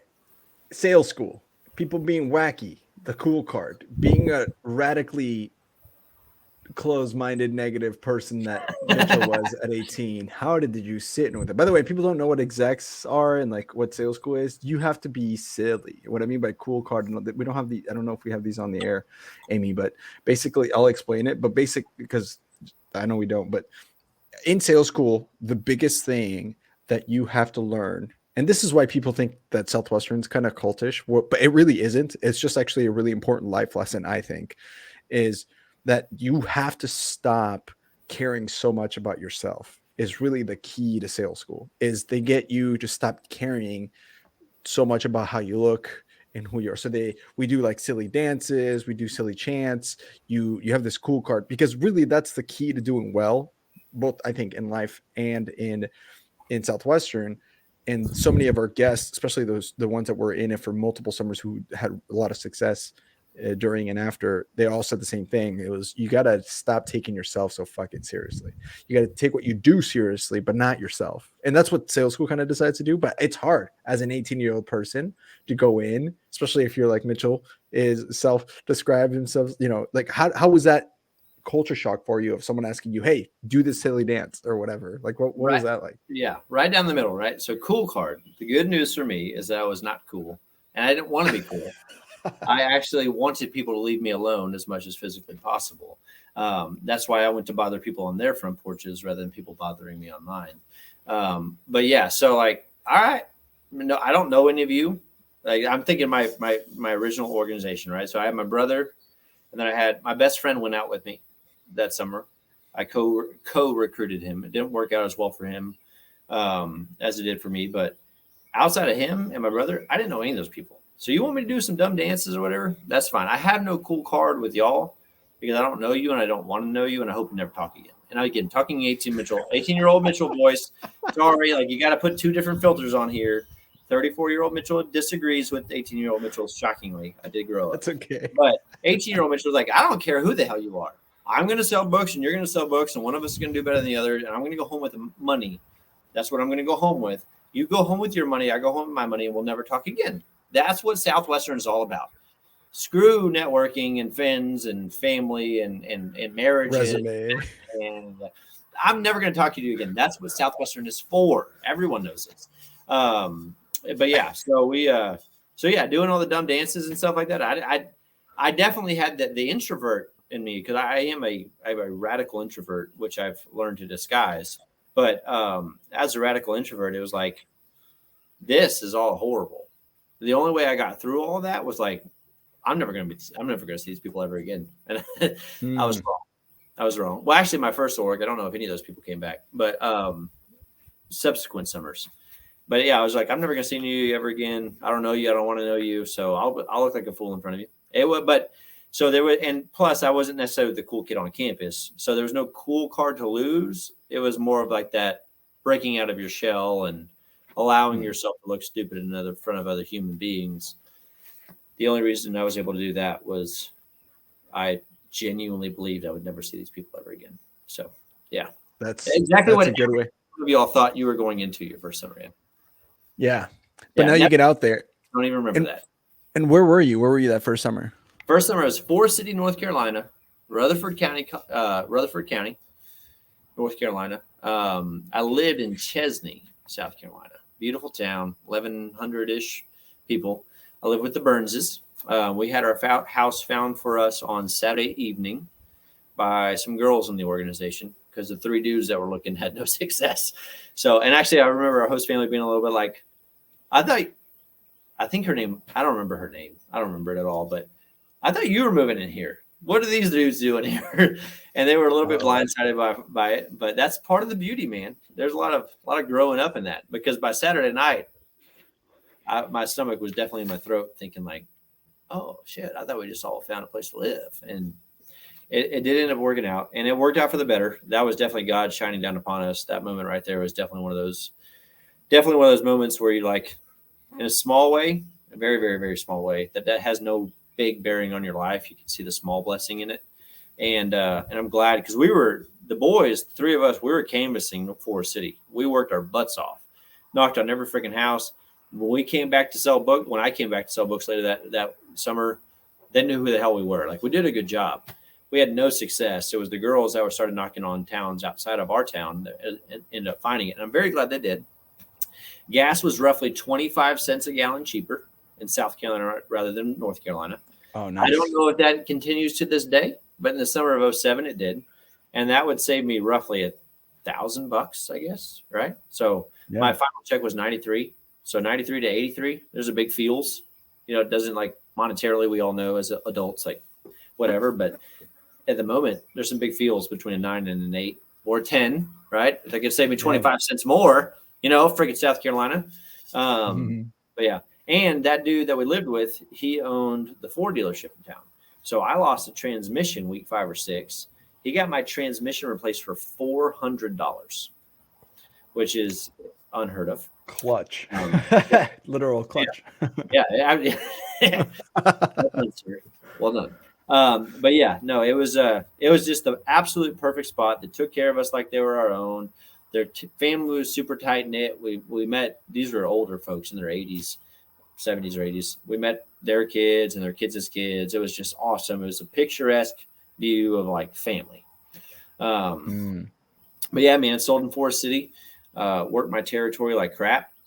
I remember doing deliveries and thinking like, there's a whole neighborhood there. Where did that neighborhood come from? How did they build that neighborhood? Those cars, that these houses look like they're 30 years old. And how did they do that? Dude, like a whole neighborhood just missed 150 houses. Just missed that whole bad boy. I was so mad. I blew through the first 2 days of deliveries. I think every first year has that. You're just like, what the fuck was I doing? Yeah. Well, you mentioned first day, 2 days of deliveries. I remember sending out all my green cards. And then I think it was my brother who was my manager. It might have been my student manager in the house. But someone was like, oh, you didn't organize your green cards? It's like, I don't know. I just went 1 through 30, 31 through 60. Like, that's what you're supposed to do, right?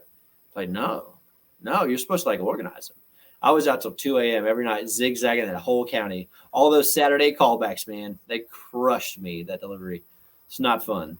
But yeah, it was a good summer. It was fun. I remember my first customer. Her name was Mrs. Byers. So my first she bought the Mufus, zero down. My second customer was it was Mrs. Byers. 1, 2, 3 houses later, Mrs. Sellers. Right. So my first Mrs. Byers and Mrs. Sellers. Mrs. Sellers also picked up some Mufus, as generous as she was. And she didn't put any money down, shockingly enough. The confidence level that I had was just through the roof. And so, and then I think I had another zero down customer that day. I definitely collected $0. And I felt great, man. This is the funniest part. I don't mean to go off too far on a tangent about our first summer, but when they said, when my brother asked me, hey, will you be coachable? I said yes, and I meant it. So when they said units don't matter, units did not matter, right? So I had 3 zero down customers, and I was flying like high as a kite, man. I was like, whoo, 3 customers. Never thought I could have done this. Did you collect any cash? Absolutely not. What does it matter? Units don't matter, right? And then this is the best part. I was reminiscing all this again. I've probably over prepared, and I'm sorry. But no, this is great, man. My manager, Tyler Cox, good dude. I think he's an attorney now. Track him down somewhere. He was on his second summer, student manager in the house, second summer, and he came and worked in my territory the second day, and he had 1 customer. It was for 1 handbook, 6 units at the time, also zero down. Right. So if you went and had 3 zero down customers, and your HQ manager went out there and had 1 zero down customer, I could see how a lot of people would rightfully be thinking like, this whole thing's a scam. No one wants these things. Me, I was like, boom, I had 3. You had 1. I'm so awesome. Because Tyler did like 4,200 units his first summer. He's like top 5 rookie. It's like, dude, if a top 5 rookie can't even beat me, then I'm totally rocking this. I'm going to have a great summer. And I think that I remember that first week was 9 customers. However, I think 3 strong, something like that. And by the way, also side note, if anybody has access to those weeklies, not the weeklies, right? Not the pay setters. What's that? The pay setters? Not the pay setters. What's that thing that they show at GRS or sales school next year? Like, here's so-and-so's summer of whatever. Canvassing charts. Like yes. Yes. If anybody can help me track down some canvassing charts, I would love to reminisce a little bit. I love books probably too much. But yes, I remember, like, I want to look back at that. I think it was 9 customers for 37 units. And I flew into that Sunday thinking I crushed it. I felt so good about my week. I was ready to just tell everybody. Like, I learned my sales talk back in the fall. I learned my approach back in the fall. My brother did this. Obviously, it's my time to shine. Look at me. I had 9 customers. Tell me you topped that. Well, we did recognition. Someone topped it. The vast majority of the organization topped it. And one of the dudes who whined absolutely the most had like 30, 31. I'm like, that sucks. And then, no one talks units, but everyone talks units. So you hear the whispers. I'm like, that dude did 270. I did 37. He did 270? Once at 70, right? No. And so obviously by this point I'm thinking like, man, I'm not very good at this. And then time for your one-on-one or your PC. Go ahead and pop the bubble up, right? You have your PC. Yeah. And for me, it was my older brother. And my older brother, who, like, me and him, we were cool. We're brothers, right? But we were, as you know, with your brothers, like at 18, 19, 20 years old, you're not exactly nice to each other. Most of what you do is make fun of each other. At least I think that's normal. I made fun of him. He made fun of me, right? Yeah. So we sit down and he was like, it's okay to start slow, man. My best summer ever was in Georgia. And I started really slow. And I sold a butt ton of books, man. So, like, it's okay to start slow. And my thought was, like, I suck. If my older brother is being this nice to me, there's only one reason, and it's because he doesn't want me to quit. I'm obviously awful at this. And thankfully, between the recognition and the whisperings amongst units of first years, and then my brother being so kind to me, it came to me like, you're really, really bad at this. You should be better. And it didn't necessarily set my my belief barrier higher, but my expectation levels were. Like, obviously what you did was unacceptable. Even if no one wants to say it, it was. And it went up from there. So first summer ended up pretty good. Yeah, Forest City, North Carolina. That was a very long way. Sorry for the other rant. But yeah. Dude, this is the whole point of this podcast. Ain't no, hey, we don't give a shit. Talk about whatever you want. This is great. Yeah. This is cool. This is your experience. You can share it however you want. Sorry. Yeah, go ahead. Yeah, go ahead. No, I'm gonna say, but you say my experience. I forgot to mention this because I had unashamedly rehearsed this as well. One of the reasons I was so excited about this podcast is it's kind of a semi-retirement speech, right? Like, if you work for a company for 30 or 40 years, then you are the company, right? Like, think Office Space. Think every horrible movie, every horrible sitcom you ever watch, they eat this stupid cake and nothing. But, none of those companies and those shows talk about how, like, you're family, right? So Southwestern absolutely, unabashedly, unashamedly talks about how we're family, we're cohesive. And even if I thought my first year I don't want to network with you, I want nothing to do with you, there's undoubtedly, like, there's a network here, and it's tight, and it's tight-knit, and we preach it. And then you leave, and you're just gone forever. And that's fine. It's a self-preservation tactic. I don't blame them. And I would do the same thing if it was my company. But as dumb as I thought, like, a retirement speech would be to, like, the general audience, it would be really cool to sit down with the people that matter the most to you and be like, hey, here's my experience. Here's what I loved about it. Here's why I think you should do it as long as you can. I'm out. Right. Because it does matter, right? It does matter to you. And sometimes you just want to, instead you kind of like slink away. You're quiet. So people ask you, like, hey, are you coming back next year? Like, well, I'm thinking about it. Maybe not. I don't know. You can never just boldly say, like, no, I'm not. And I hope you stay here for the next 10 years. Right. Like, it's you never really get to unload. And you unload privately, do a few friends. It's just fun to, like, get it out there, man. So anyway, I derailed you from your question after my that's the second rant. Sorry. No, it's all good. Yeah. And I agree. This is the fun part about this is well, it's just the there's something about, like, meeting someone else that did this. Yeah. Who kind of gets that part of you. Cause I feel like when you leave, and we can go back to your summers, but this could be a good conversation, is just when you leave and you meet people who didn't sell books, and then you try to explain to them that you did this, and you could go into as much detail as possible, and they just don't get it. It's like it's like having a superpower or a secret identity, like you're Superman at one, like you used to be Batman. You know what I mean? It's like you used to be Batman, but you're now Bruce Wayne, and you're like, dude, I used to. And you'll be Bruce Wayne forever, right? Yeah. There's so actually and I'm not going to go into too many specifics on the people in my company, because no one has. No one else has said they want to be on this, right? And none of them have sold books, right? So I'm not going to use identities here, but there's one man in my office who does not do sales. He's not a salesperson, but he sold books for one summer, and he gets me far better than the rest of the sales staff does. Yeah, he's just like, I get it, man. I understand.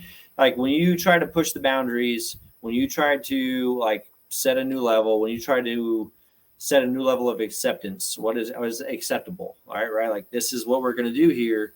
He's like, I get it. It's never going to work here, by the way, but I get it. I get what you're coming at, where you're coming from. It is. There's just an unspoken second language, that you. It's different. Yeah, it is. It is. And you know what's also sad is when you meet someone, and I'm not trying to say that this is a bad thing from the standpoint of like a statement of judgment of someone's character or personality or whatever. But when you meet someone who's either super, super, super, super, super against Southwestern, like super negative towards it, or super, super, super, super positive after they've been out, there's like, because you're like, hey, hold on. The most of us that sold books and then left understand, hey, it was honestly probably one of the coolest things I could have done for myself. Yeah. Right. It's one of the best things I could have done for myself. But there's also, some stuff that I was like, damn, that was kind of shitty. And that's okay. I mean, it wasn't like detrimental to myself or my well-being, but it could have been better. Right. That's it. Yeah. And that's probably the extent of what we feel about it. And then you meet the people who are like, it's a cult and it's a, or like, it's a, and you just hear the rant or you read people's blog or something like that about it. And you're like, oh, dude, that sucks for you. Because there's so many cool things now, so many awesome conversations me personally have had, that after that, you feel bad for both of them. You know what I mean? Yeah. Real quick. That train's about 5 miles off. So we'll see how this goes. Oh, so there's a train coming? Sneak a quick 1 minute commercial in there. That's fine. If it starts being loud, I'll let you know. 5 minutes. 5 minutes to sit down. But no, I agree, right? Like, and the good thing is that coming from A&M, we are also a cult, and we're a stronger cult than Southwestern. So we can just get over that hurdle. No big deal, right? And if you've ever gone to A&M's campus, you understand what I'm saying. We're not actually a cult. We don't worship any weird deities. But yes, we're definitely like, if you don't go to A&M, you're a terrible person. And, all the same things that Southwestern does, which is misguided and unfortunate. But as I said, it's a self-preservation tactic, right? Like if you truly believe that what you're doing is special, well, then everyone should join you in that special venture. And if they don't, well, what do you say? Well, they're also really cool and they're great people. Well, that's what you should say, but the self-preservation part of it comes in. It's like, well, if I admit that you can be awesome without this, why would you do this? Because what we do is very difficult. What we did, very difficult. And I would never take it back. It definitely turned me into a different person that I'm very glad that I am. But there's a lot of people that chose not to take up that mantle, and they shockingly turned into decent people regardless. None of them became, as far as I'm concerned, all the people that I tried to recruit and didn't. None of them became serial killers. I don't think. I don't think any of them are hobos. I don't think any of them are just radically horrible human beings, right? But you some of them are longhorns. That's okay. Well, they're there it is. There it is. Don't worry. All right. 2 more minutes. You want to start your commercial now? So I'm gonna do a quick shout out and then just give me a thumbs up when it's done. Yeah, get after it. 1 second. This is awesome. We're just being flexible and totally just going with the flow with this. That's actually, we lasted an hour and 37 minutes before a train came by, but this is the only thing we knew what would have been a problem. And you know what, guys? Listen, look, we take what we do seriously, but at the same time, we're just having a conversation and you're just listening in, and I'm glad you are. But hopefully it's cool that we give a quick shout out before we're due. I wanted to give a quick shout out. Our website is launched. Our merch is up, guys. Go get some gear. We have fanny packs. We have hoodies. We have quarter zips. We have water bottles, baby gear, you name it. And it's up there on our sites. Go to theponytailspodcast.com. But I wanted to give a shout out to Oscar and Oliver. They are the masterminds behind our website. And if you own a business and want to have an effective presence online, we know that at the podcast, you need a good website. Now, most US website developers cost anywhere between, 25, 50 grand to build your own company's website. And yeah, of course, you can go build your own website pretty cheap. But for a bigger business, for something that's a little bit more developed, you need some pretty amazing integrations to go along with that. And that's really what the key is for them. And that's where they specialize. So it's important that you have a solid website. More importantly, it's important that your website funnels the right traffic to the right places that will improve your customer interactions and make things a lot easier for you, automate a lot of things for you. So if you want to be involved in that, if you want to learn how to get that website up and running, we actually paid a fraction of that price because they are in Estonia. Woohoo! Thank you, Eastern Europe. And so we will put you in touch with them. Also, if you want to sell some websites, if you are into that, if you're in the tech world and you want to go into tech sales, that would be a very good company to go work for as well. Speaking of tech sales, big shout out to EnLight.Energy as well. Love Julio Hernandez, our oldest jockey, not by age, but by longevity. He was one of the first people that wanted to invest in us and what we were doing here. He believed in us. And so thank you so much, Julio Hernandez, for that. They're doing the solar what Southwestern Real Estate did to real estate. So if you have a passion for the planet, design to earn good money. And I mean, damn good money, probably financially the best opportunity we have of our jockeys. And you want to work with someone like Nick or Julio or Alex Black, you guys got to join EnLight.Energy. They are able to have you work from any state. A sale every other week with them is a 6-figure income. So I guess it depends on how hard you want to work.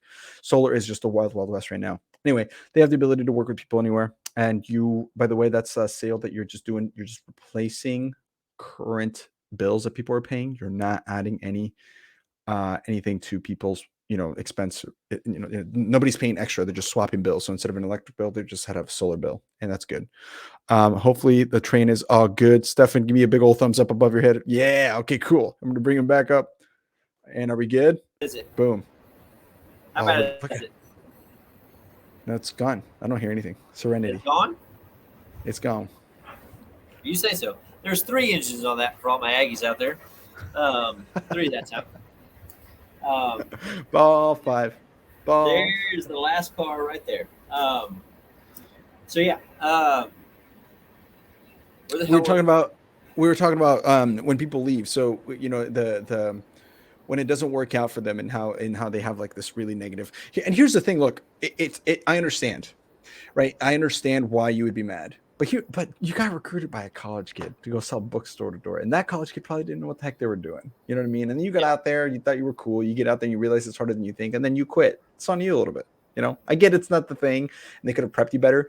But it's always funny to me when I read those blogs online when they're like, they didn't tell you how hard it was going to be. First of all, we had to go knock for host families. It's like, honestly, they tell you that. Yeah, we did. Everything, like the thing, at least with me, everything that happened to me, they told me it was going to happen. It was just my cocky self thinking, oh, that's not that big of a deal. But then when it's actually happening, you're like, and that's where the shock comes in. Exactly. Right. But that's on you for being cocky about it, not on them. They were like, hey, you're going to have car problems. Yeah. And you're like, not my car. I have a new whatever. And then you get out there and your tire blows out. Yeah. Mom, my car. Fuck off. Get your shit together. Sorry. You get past it. Well, 2 points to that. First off, I wanted to take a shout out to Becca, now Samuels. I listened to her podcast. So at GRS, the first GRS, she walks up to me and she's like, you beat me last year. I'm going to beat you this year. I was like, who are you? I don't know who you are because, like I said, I'm not here to make friends. And I mean that in all sincerity. Who are you? And then Larry Anderson also came up and was like, hey, I'm going to beat you this year. It's like, again, who are you?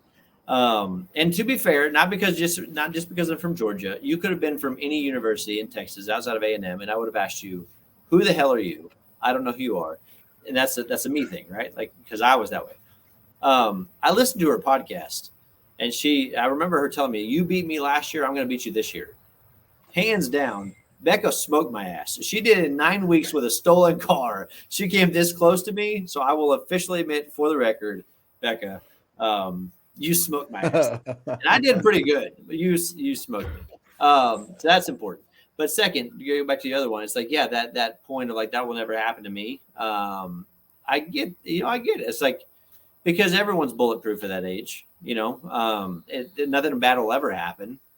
And if it does, you have 2 options. You get to look in the mirror, which I'm trying to do a better job of personally, right? Which is why this is such a good time to talk about this.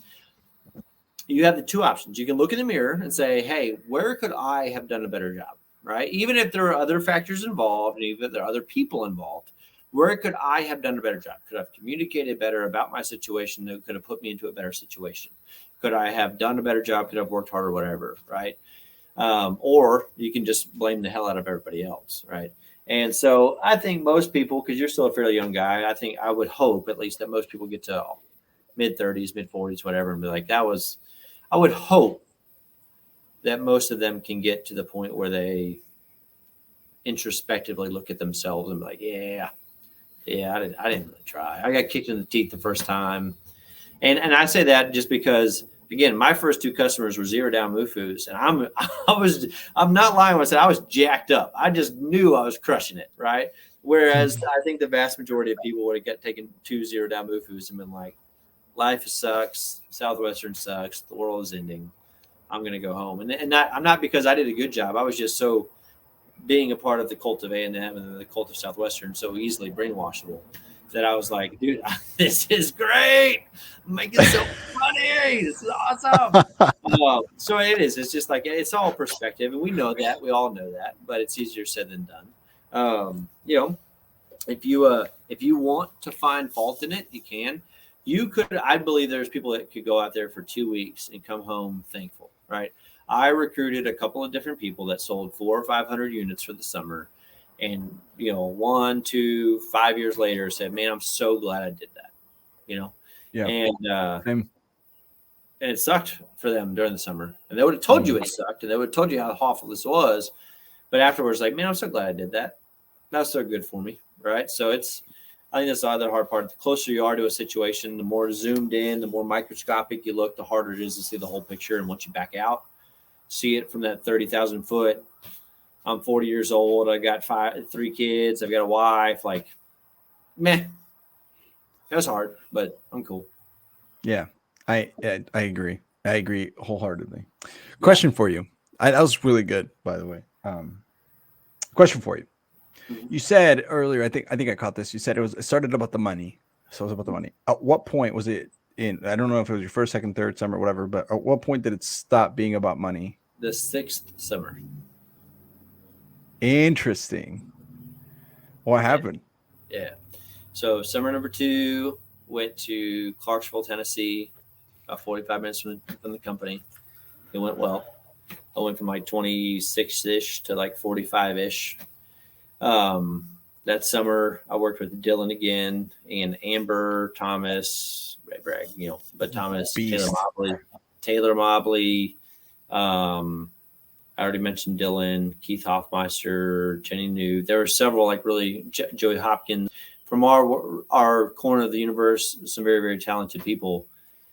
Also, by the way, just let Amber know I taught her everything she knows. Well, John, I remember calling him as a part of like the alumni recommendations. I'll never forget calling John Thomas. I was like, hey, sorry, I'm going to dovetail way back to before second summer. That's fine. Hey, John, this is Mitchell Steffan. I'm thinking about the first summer. I'm thinking about going to sell this summer. His answer was like, don't do it. Like, what? I mean, like, you have anything like, do not do this. It is horrible. And my response was, great second approach. I'm going to give myself credit for this. I was like, this piece of paper says you made $35,000. Like, you don't have anything good to say about it? His answer, who is this? Like, Mitchell Steffan. I'm Scott Steffan's younger brother. He's like, oh, I thought you were Scott and you were screwing with me. Yeah, no, man, it's great. It's awesome. You'll love it. So that was my first ever interaction. Shout out to the Thomases that were on the show in February. You guys are great. Yeah. So, but anyway, fast forward. Second summer went well. Third summer, Eastern Kentucky, not so well. Didn't like that place very much. Fourth summer, Iowa, still primarily about trying to make money, and recruited a good team up there, and got put with Texas State that summer, which had a reputation for having 8-week summers. They were out there for 11 weeks, but they had 8-week summers. And that's 4 summers when I learned how to have fun. And then the 5th summer, I went to coal country. Coal miners are awesome. West Virginia. West Virginia gets a bad rap. It's a beautiful place, wonderful people. Not nearly as bad as you would think. Like I said earlier in the podcast, no one smokes inside in West Virginia, at least my county. You should sell there. Your clothes will smell pristine all summer long. But yeah, and then the 6th summer, I absolutely got my teeth kicked in the first 2 weeks. So I'm a 6th summer. I did 45, 41, 52, 45, 41, 48, 52. Like thinking, all right, 6th summer, this is the summer to launch off. My first week, I think I did 60 units. Yikes. The next week, I think I did 127, and 100 of those came from Memorial Day, that first Monday, right? So I did 100 that second Monday of the summer, and then I did 20 units for the next 5 days. And I recruited my little brother, Brian, to go out there. So after a 6 summer book, man, 2 weeks in, my little brother is smoking my ass. And that's not good. I don't know if you don't know that, but it's not good.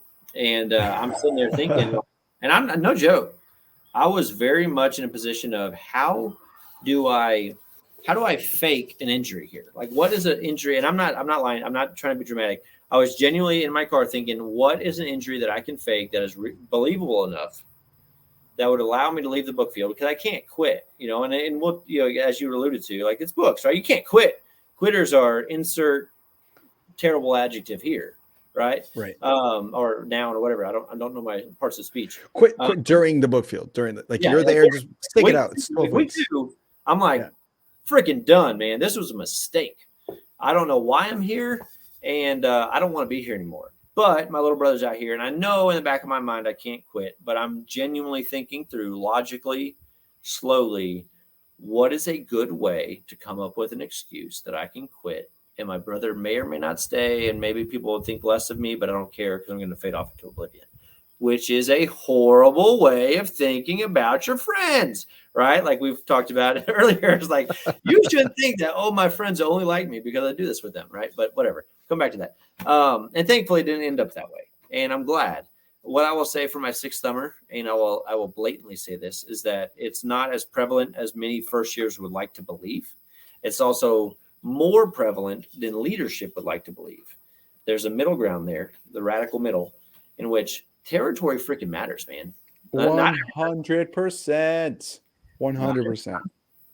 There are places that I've sold an absolute crap ton of books. Like, I sold books in rural West Virginia, and I did 5,300, and I did it in 10 weeks, right? So, like, average that out, so 6,000 in the middle of BF nowhere. Then I did it again the next summer in Southwestern Virginia, and I did 7,000 in 9 weeks. I think it's very fair to say there's people that are very, very talented at books that I could have swapped places with that would have utterly failed in the middle of effing nowhere. And I know that because Amber followed me that last summer. She's like, where the hell are you working? I don't understand any of this, right? Please let me go back to my neighborhoods.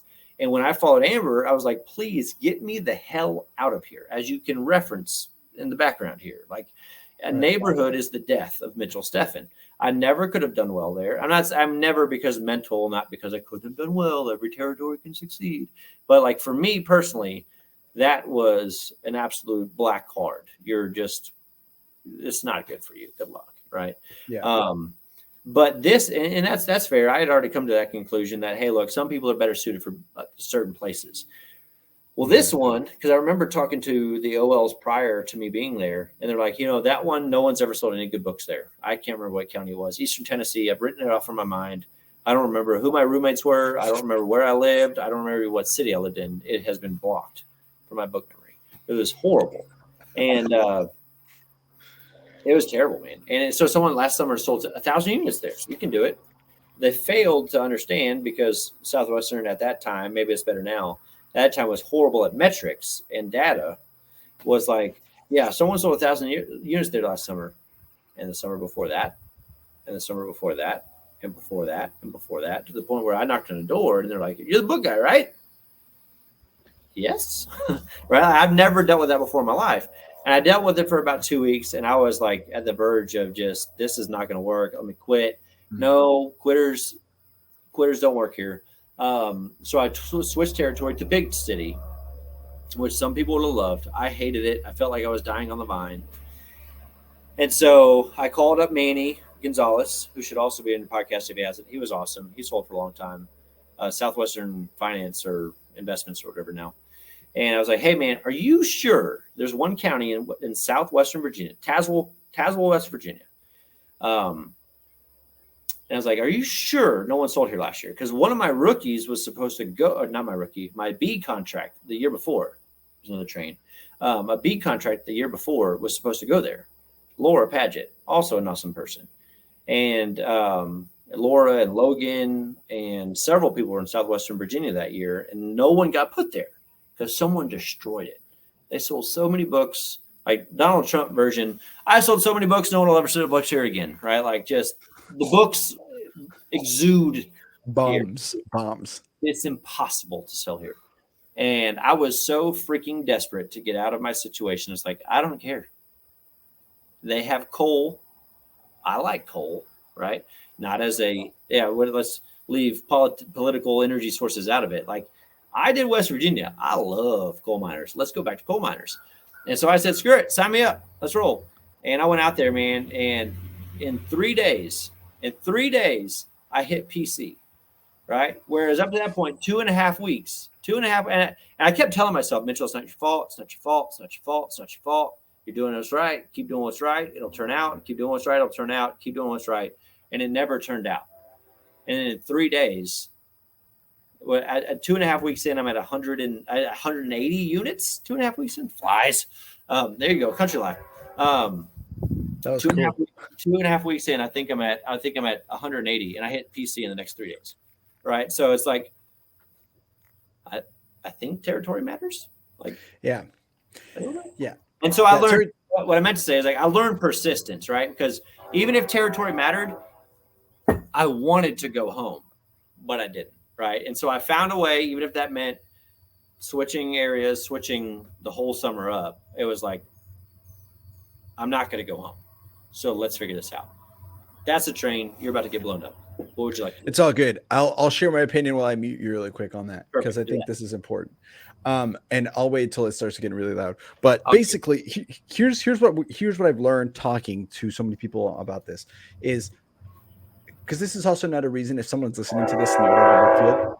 If someone's listening to this in the middle of the book field, this is not a time for you to be like, oh, see, I told my OL that my territory matters and I only do good in country. No, that's not what that means. You just got to learn how to work different territories. I personally, always either enjoyed super rural country, middle to low income. Oh, bread and butter, so fun. Everybody's nice. You usually get a lot of sit downs, and I did well with sit downs. That's really, really good. On the other hand, big brick's nice. A lot less sit downs, but you can just be like, yeah, this is $1,200 and just drop it with so much confidence that you're like, it won't matter. I had a guy who I had to reclose like this because he was like, yeah, man, I don't know if that's in my budget. And as I'm sitting on his like bear skin rug, like with like the head of the bear still, of a grizzly bear, I'm sitting on that. He's got that big ass house, and he goes, I don't know if I can afford this. And I look around, and I'm like, really? And he goes, oh, no, you're right. We'll just write. And he wrote the whole check for it. So those are my two favorites. Now, anything outside of that, man, I was so bad. If it was like country with big homes or like bigger middle, I couldn't do it. I didn't know how to do it. So territory matters if you don't know how to work it. It doesn't matter if you know how to work every kind of territory. But that's the thing. It's you're not fit for every kind. You know, it doesn't quite work. Yeah. So. And adapting to it, right? Like where I live, if you can't tell by the background noise and by the background, not everybody loves it. The fly on the camera just a half second ago, like not everybody loves it, right? But for me, it is like my kingdom. This is where I want to be, right? You put me personally inside of a neighborhood as I've lived before, and I just want to jump off a cliff, right? And it doesn't mean it's bad or I'm good, you're bad, I'm good. None of that. It's just for me, it doesn't fit well. And that was one of the beautiful things about coal country is that so many of those people were very cognizant of the fact that their industry is going broke. They know it's going to happen. Maybe not in the next decade, maybe not in the next 2, but it's going to be gone. So my kids better learn something different. And I understand that because that's where I come from. A man who's like, look, I work hard. My mom and dad worked hard. My grandparents worked hard. I'm going to teach you how to work hard. But at the same time, I understand that what I do is not necessarily going to be the future of the economy. Right? Like he was understanding of that. So, and that was, I think, for me, why I connected so well there is like these are guys and gals that understood that our industry is going broke. It will not be here. The government, pro or con, I don't really care your stance on this. The fact of the matter is the government doesn't want this to exist anymore. And so I talked to 2 different types of families, one of which was in the minority, which is oblivious to reality. And the other one, which is in the majority of like, I would love for my kid to be a coal miner like I was, but like it's changing. They got it, yeah. And that was just so easy for me to relate to, right? Where I saw Amy LaValle do very well, not Amy LaValle, Valerie Wassweiler do very well there, Sam Smith do very well there. I don't know what their backgrounds were, but they did well there. I saw Jessica Lackey do well in like the more big brick country. I saw John Thomas do well in the country. And it's like there's ways for everybody to be successful. And that's true in life, right? Like not everybody would love to do what I do for a career. I would not like to do what most of you do for a career. And that's all okay. But it's hard to come to that realization where, and this is not a knock on Southwestern. I believe it to be truly a self-preservation tactic. Once you give into one person's, your territory sucks. You have to give into everyone's. And I said this as a parent of multiple kids. We got 4 boys, ages 5 and under. You give into poor one wife. What's that? Your poor wife. Yeah, she's a saint. There's an old saying about that. The more kids you have, the more saintly you become. But yeah, like we got 4 boys. You give one boy an inch, you gave all 4 of them an inch. Now, yeah, granted, the youngest is only 5 months old. He doesn't quite get it, but the third is only 2. He freaking gets it. You give one of them an inch, all of them want that inch. And by the way, they want 4 or 5 other feet, right? So I understand Southwestern's stance here, which is no territory is bad, because if we admit one territory is bad, we've admitted anybody and everybody can have a bad one, versus doing what I did with my manager, unnamed at the time, which was like, you should definitely get out of there. I said, okay. I got out of there. I did really well. My very best summer was done in 7.5 weeks, essentially. Right? I had an 11-week summer, and 2.5 of them were shot from the very start. So I had my very best summer as a 7,000 unit summer, and I did 8.5. I did not average more. That is a falsification. Take that back. I did 7,000 units like 5 weeks. It was great. I think it was 8.5 weeks. I did 7,000 units, and but I remember talking to my manager, and that was a great summer, my best summer ever, simply from changing territories. That was done on the down low, quietly. And so that's what I would say. If anybody is listening to this, by the way, while you're selling books, you have already made a mistake. All of your technology should. I understand you have iPads now, but any resource to the outside world, holy hell! I don't know how to. I couldn't have done it. You're stronger than me. I couldn't have done it. I loved being unplugged. But yeah, it was definitely like that should be taken care of on a 1-on-1 basis, down low, outside of the mainstream, where no one exactly knows what happened. The hard part for me after the fact was being able to say, like, all right, here, Mitchell, I need you to go say, like, provide motivation for others. You went from 60 to 120 to 650 to 850 to just like averaging chairmans for the rest of the summer. Go give motivation. How do I give motivation to people? Like, do I just say, hey, everyone here, change your territory? It's going to be great for you. Just give up on where you started, completely change it. Your summer is going to be great. That was very difficult internally to wrestle with. So I tried to balance that as much as I could. But there is territory matters in a minority of situations. But in those minority of situations, I believe sometimes it can be quite severe. And I feel like I'm a case study for that. But yeah, again, and in the same way, like it's the other side of the same sword. We had Darta Saulita on here. She was a European girl. She was like the #1 dealer, so like 13,000 units, and she sold all 13,000 of only kids books. She sold in Amish territory exclusively. Boom. So she figured out how to do it, but it was not the Southwestern way. It was exclusively referrals. Yeah. So she was working the hours and I think the demos, but it was literally like she would sit down after her house and be like, okay, where do I go now? It wasn't go to the next house, like how they train you. It was like, who do I go to now? And then they'd be like, this person. And you'd be like, all right, cool. And she would go there. So again, the territory doesn't matter if you know how to work it. The thing with her is she found how to work it. You know what I mean? I couldn't have done that. What she learned was business, profitability. Yes. Right? Like profitability is important, and profitability doesn't look the same way to everybody. That's one of the fun things that I do with my commercial clients. I can have I have probably a dozen electricians, and every single one of them does it a different way. And every single one of them is ultimately profitable, because if they weren't, they'd stop doing it. Right.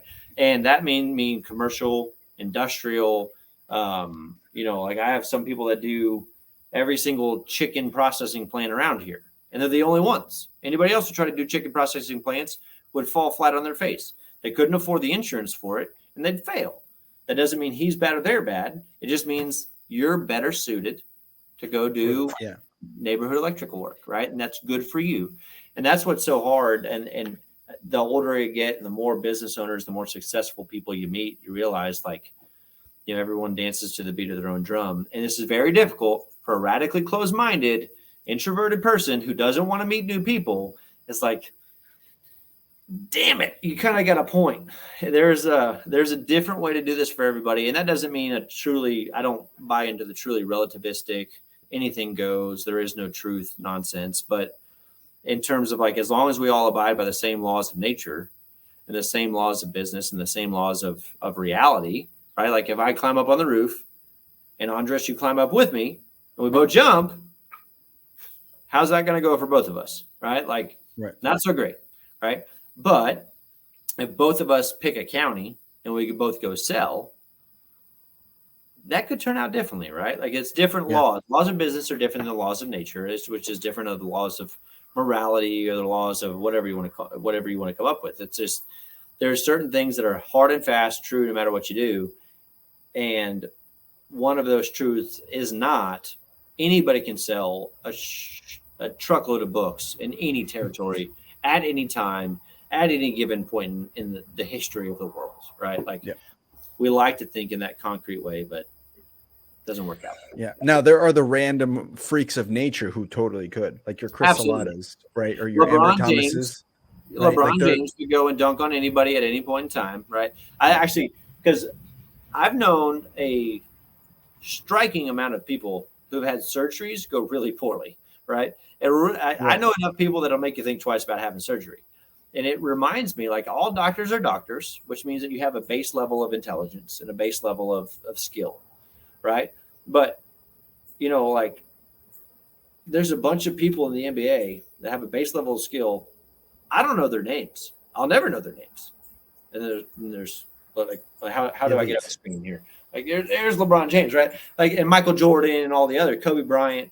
So, and same with the NFL, right? Like, you've got receivers, and then you've got, like, freaking Randy Moss and Jerry Rice.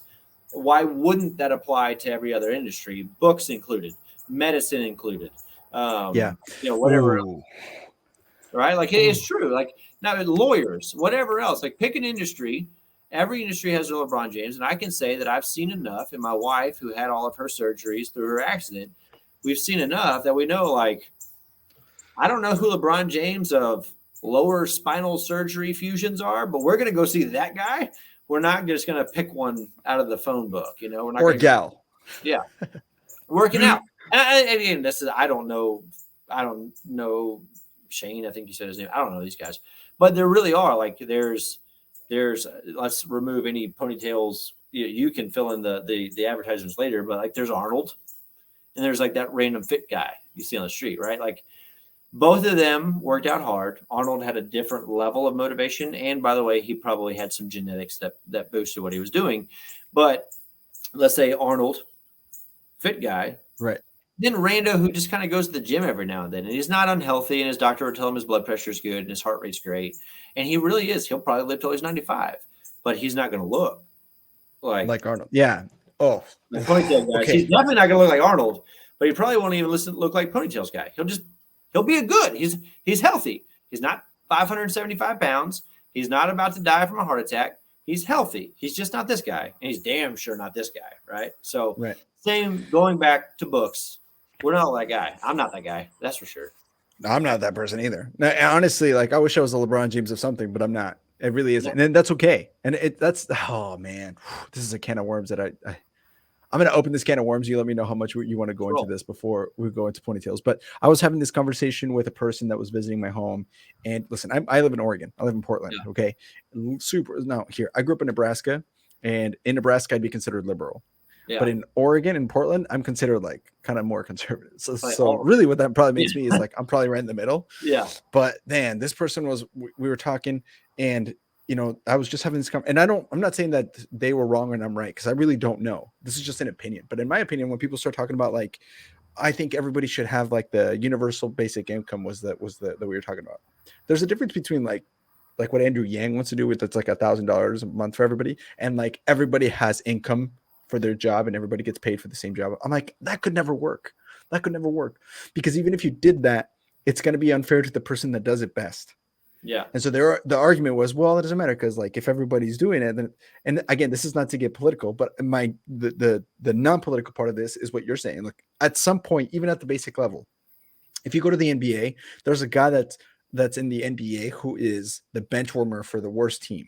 So this is literally would be the worst person in the NBA, right? As in like they're the bench warmer for the worst team. And that person plays better basketball than 99.999% of human beings, because they're in the NBA. Yeah.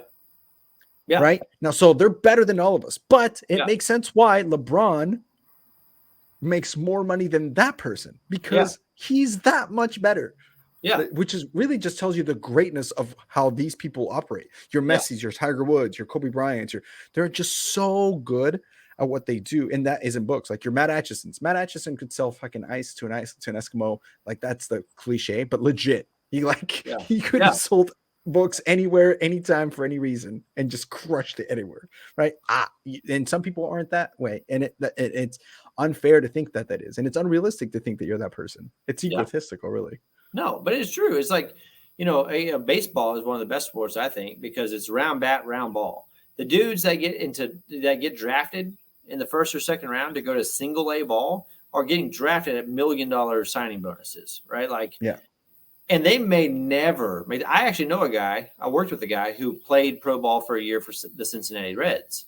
And he would flat out tell you, like, I'm not good enough. I actually made it to the pros and I'm not good enough, right? Because this happens a lot in rural Texas, and I'm sure all over the country, is like we all want to go put our kids in summer ball this and summer ball that. And I am vehemently against it, because unless my kid can hit 95 on the gun, there's no point.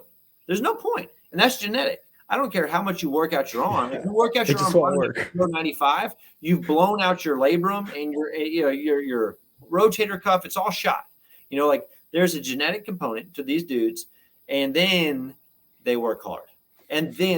So what do you take that genetic component and then work hard with it? Well, like you said, there's an incentive to work hard. We all love to think of our professional athletes as like, they just love the game. Yes, they do, but it hurts, man. It freaking hurts. Tom Brady hurts every day he wakes up. And I'm not a Tom Brady fan. As far as I'm concerned, if he never played a snap in the NFL, I'd have been a happier NFL fan. Why do you hate greatness? I don't like that. But at the end of the day, that dude's 42. I'm 34. If I sleep wrong, I freaking hurt the next day. This dude is getting pancaked. The refs help him out some, but he still gets smacked. There's at least once or twice a game, 17 times a year, 34 times a year, he gets flat out put on his butt as a 40 some odd year old man.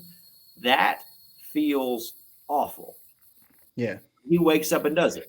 Now I could do that. Andres, real quick, I could do that as a 42-year-old man, and I'd probably throw the ball 25 yards, right? that doesn't relate very well to must-see TV, right? So there is that. If there's the component of, yes, I'll play the game for the love of it, or I'll go do my job for the love of it. But at the same time, like, and I don't, there are times where I get cussed out by somebody for something that I didn't do, right? The task was delegated. It wasn't on my desk. It didn't go well, but I'm the face of the organization. So I will get yelled at, and I take it. Now, cut my salary in half, I'm not going to take it. Like there is that point where if I can go sit on my butt, and this is I don't mean to make it political. You don't mean to make it, but this is a very, very interesting that I've talked to a lot of my business owners about the delta of unemployment, right? Like I was making $30,000 a year. I get 60% of that. That's $18,000, right? I want to go get back in the workforce. Well, you're not paying me $30,000 to go back to work. You're paying me $12,000 to go back to work. And I'm not going to go back to work for $12,000. Why would I? Would you work for $12,000? No one would, right? Yeah. We're talking minimum wage, but you can scale that up. And there becomes a point where if I'm making 60% of what I'm making, you kind of got to get into the six figures before that delta is big enough for me to get off my butt and go work 40 to 50 to 60 hours a week, right? And that's it's not a political statement. It's a statement of the natural law of the way things work. People have a fallen human nature, and as kind and as caring and as giving as we want to be, in the back of our mind, we will always think, do I really want to do that? Do I really want to do this for that?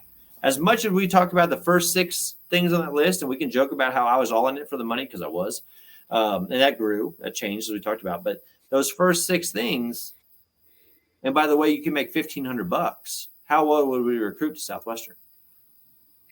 Not well. Yeah, it's got to be money. You work 80 hours a week, and you can gain all six of these things, and we'll pay you $1,500. You would have a grand, like the best recruiter would have three. It's like that's human nature. It's a fallen human nature. We will think about ourselves, and we should do the very best that we can to think outside of ourselves. But there's a cost benefit analysis that all of us do in our brains. And no, I'm not going to, the UBI, like you said, if UBI is the difference between being destitute, like meaning I can't feed myself being poor, fine, UBI. If the UBI is the difference between I can only go out to eat 3 times a week and I can go out to eat 7, screw your UBI, right? Like get up and go work. And like I said, not political, but it is. There is a threshold. And I think that's very relative to what people are doing on this podcast, because as employers, you have to understand what that threshold is. And I think millennials and Gen Z are changing that, where we are not going to go work for pennies, and we're not necessarily going to settle. We should probably, and I'll say this, self-reflectively, we should probably do a little bit better job of settling versus just seeking perfection at all turns. But at the end of the day, we're not going to totally settle. We're not just going to take it. We're not just going to sit here and punch in for 35 years, never once second guessing what our salary is or what our hours are or how much we need in the company. It's going to be like, there's the balance, the radical middle. So I don't remember who the hell said it, but I loved it. And they were being political about it, but even non-political, is just shooting for the radical middle of, there is definitely right. Like I said, we can both climb up on this roof and jump off, and we can be 100% right 100% of the time that we'll both jump off and break our legs, or at least not feel good. We can be 100% right at all times that if I jump and try to reach the moon, we will fail. There are hardcore truths that you will never get past. But outside of that, when we get into, what's the very best way to do something, there's typically 2 sides to every coin. Yeah. And it's usually the gray area. It really what happens. And I think on that, what you're saying on that is like, you do have to think of yourself, that you have to, because the hierarchy of needs, I get it. If I have shelter, if I have food, then I can start thinking of others. But until I have that for me and my family, for example, then it's kind of hard to think, right? And you could put that argument anywhere, but at the same time, you also got to think, listen, it's just because you're thinking of yourself, you also have to give and understand the reality of life is you're not going to get everything you want. And that's really, I think, where like, if you want to make this politically or otherwise, whether it's in Southwestern or politics, here's what happens. Look, you're probably going to get some of what you want, and then the other person that wants the opposite of you is probably going to get some of what they want. It's unrealistic to think that you're going to get everything you want, regardless of where respect, whether it's Southwestern or whatever you're talking about. And so people forget that. That, and it's like, dude, who the frick do you think you are that you're entitled to everything you want? No, you might have this and that, but on the other hand, they also should get some of what they want because they're them and they're not. That's you. Marriage, man. That's marriage. Yes, If I go into a marriage thinking I'm going to get whatever the hell I want out of this, then I should never be married. And if my wife went into marriage thinking she's going to get whatever the hell she wants out of it, she should never. Like, I'm dead serious. If you think you're going to get whatever you want out of a marriage, you should not do it. And I say this as a man who's been married for a while, love my wife to death, 4 kids in a very small amount of time. I would encourage every single human being that's listening to this, get married, have kids, have a blast, do it quick, do it fast. But if you think marriage means that you get whatever the hell you want out of it, if you think having kids, like your kids are your playthings, your kids are your accessories, your kids are yours. They are yours, right? Like you have the absolute right to teach them whatever you want to. But one of the things that's helped me more as a father than anything else was one of the things that I vaguely and did not do a good job of learning in Southwestern, which is you're not my rookie. You are Blair Parker. You're not my rookie. You are Ben Ramos. You are Logan Moore. You are Laura Padgett. You are my rookie, but you're not my rookie, right? And so there's a balance there too between authoritarianism and permission, where a parent hopefully comes to find authoritative, right? Like authoritative, professional. That's not the right word here, but like the authoritative resource. I know what's best for you, and therefore I will give it to you in love, right? And I think that is so incredibly important, what we've lost over the past 50, 60 years during the minimal amount of research I've done, where we've moved into permissive versus authoritarian instead of like you. And I will say one of the names of my kids, right? Like I have 4 boys. They're all B's. I got the killer B's, by the way, for all of you. I'll say all 4 of them: Bradley, Bowen, Bennett, Brandon. 4 boys, 4 B's. And let's just use Bradley because he's the oldest and the most rational of all of them. And he's 5, so he's not very rational. But it's like, the more I look at Bradley as my son, the more problems we have. The more I look at Bradley as somebody who needs to learn and grow and become somebody who can fit into society and be productive and have a happy life. And having a happy life, as I've learned between 18 and 34, means fitting in and having friends and doing all these other kind of things. You don't get everything you want. If you have everything you want in life, it means you have no friends. Yeah. Right? If you have everything you want in life, if you always get your way, you have no friends because no one wants to be around you, right? So, and then same with Bowen and same with Bennett. Brandon's 5 months old. He doesn't really count in terms of teaching yet. He definitely counts as a person. But it's like the teaching of like, and the more I think of Bradley as my kid, you're going to be my kid. You're going to be the kid I want you to be. Unless the more I go into you're Bradley, and I want Bradley to succeed, and I want Bradley to be a happy, healthy, holistic human being, the more successful I am as a father, and the more successful my wife is as a mother, right? So that's kind of the whole shift in mentality of employership and Southwestern. And I did a horrible job as a recruiter, by the way, as a trainer. I did okay as a recruiter. As a trainer, you were my rookie. And Laura, Logan, Ben, Jessica, Blair, I can like Chris, Norman, Ray, all of you guys, David, Mark, Marcus, I can list all of you out from start to finish. I did not do a very good job as a trainer, and that's because I looked at you as my rookie, not as Laura, right? Like, I mean, you have your own way through this book thing, and it's not my way, and that's okay. You're still wrong because I'm always right, but that's okay that you're wrong. That kind of thing. Like, it's difficult, but it's very, very important. And I think that there's a slight shift, and that's the hard part, like we said, in the middle. Because we are in a society right now that swings to the extreme. If you're not way over here, you're not way over there. And because of the extremes, we tend to resort to relativism, which is like your truth, my truth. It's all okay.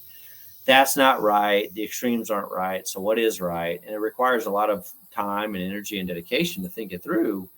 Yeah.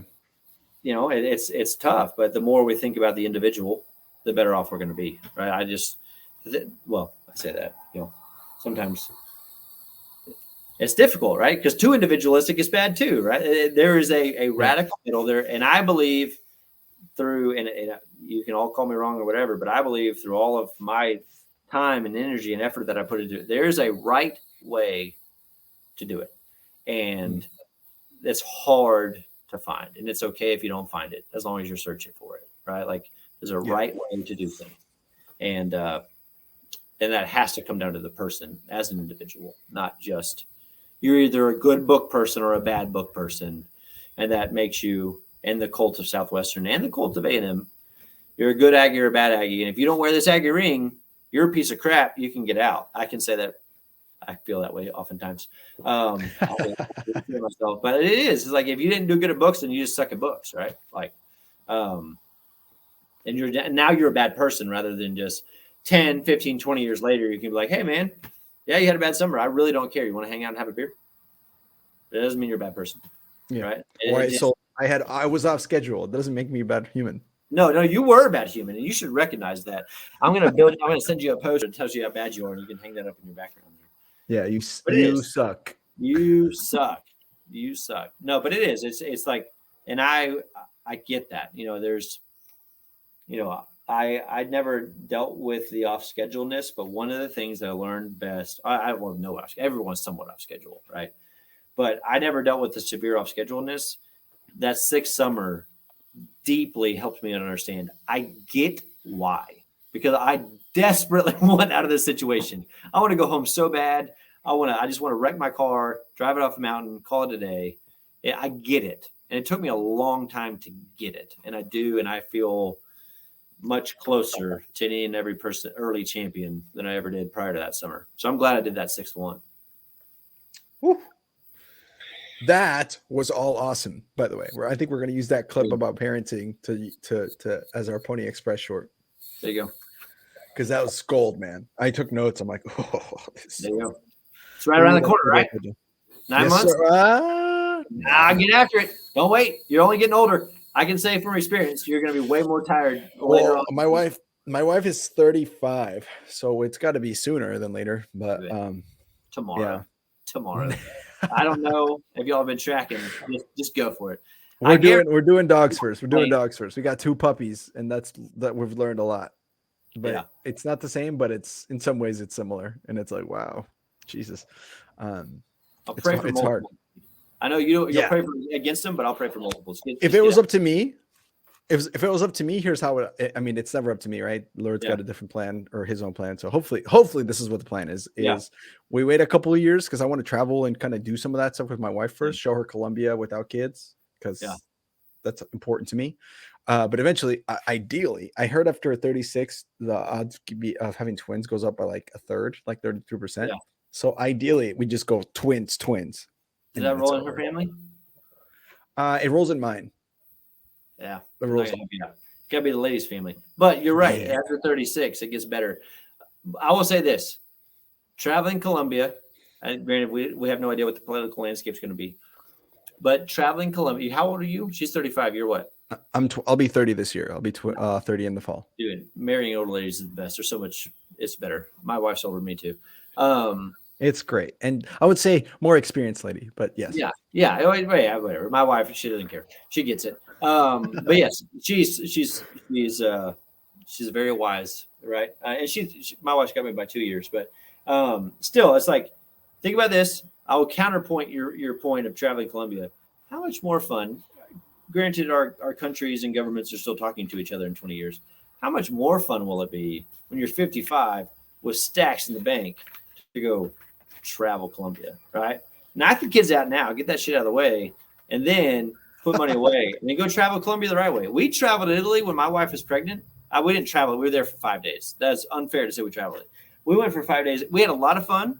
I wouldn't change it, but it would have been really awesome to do that with a lot more money than we had.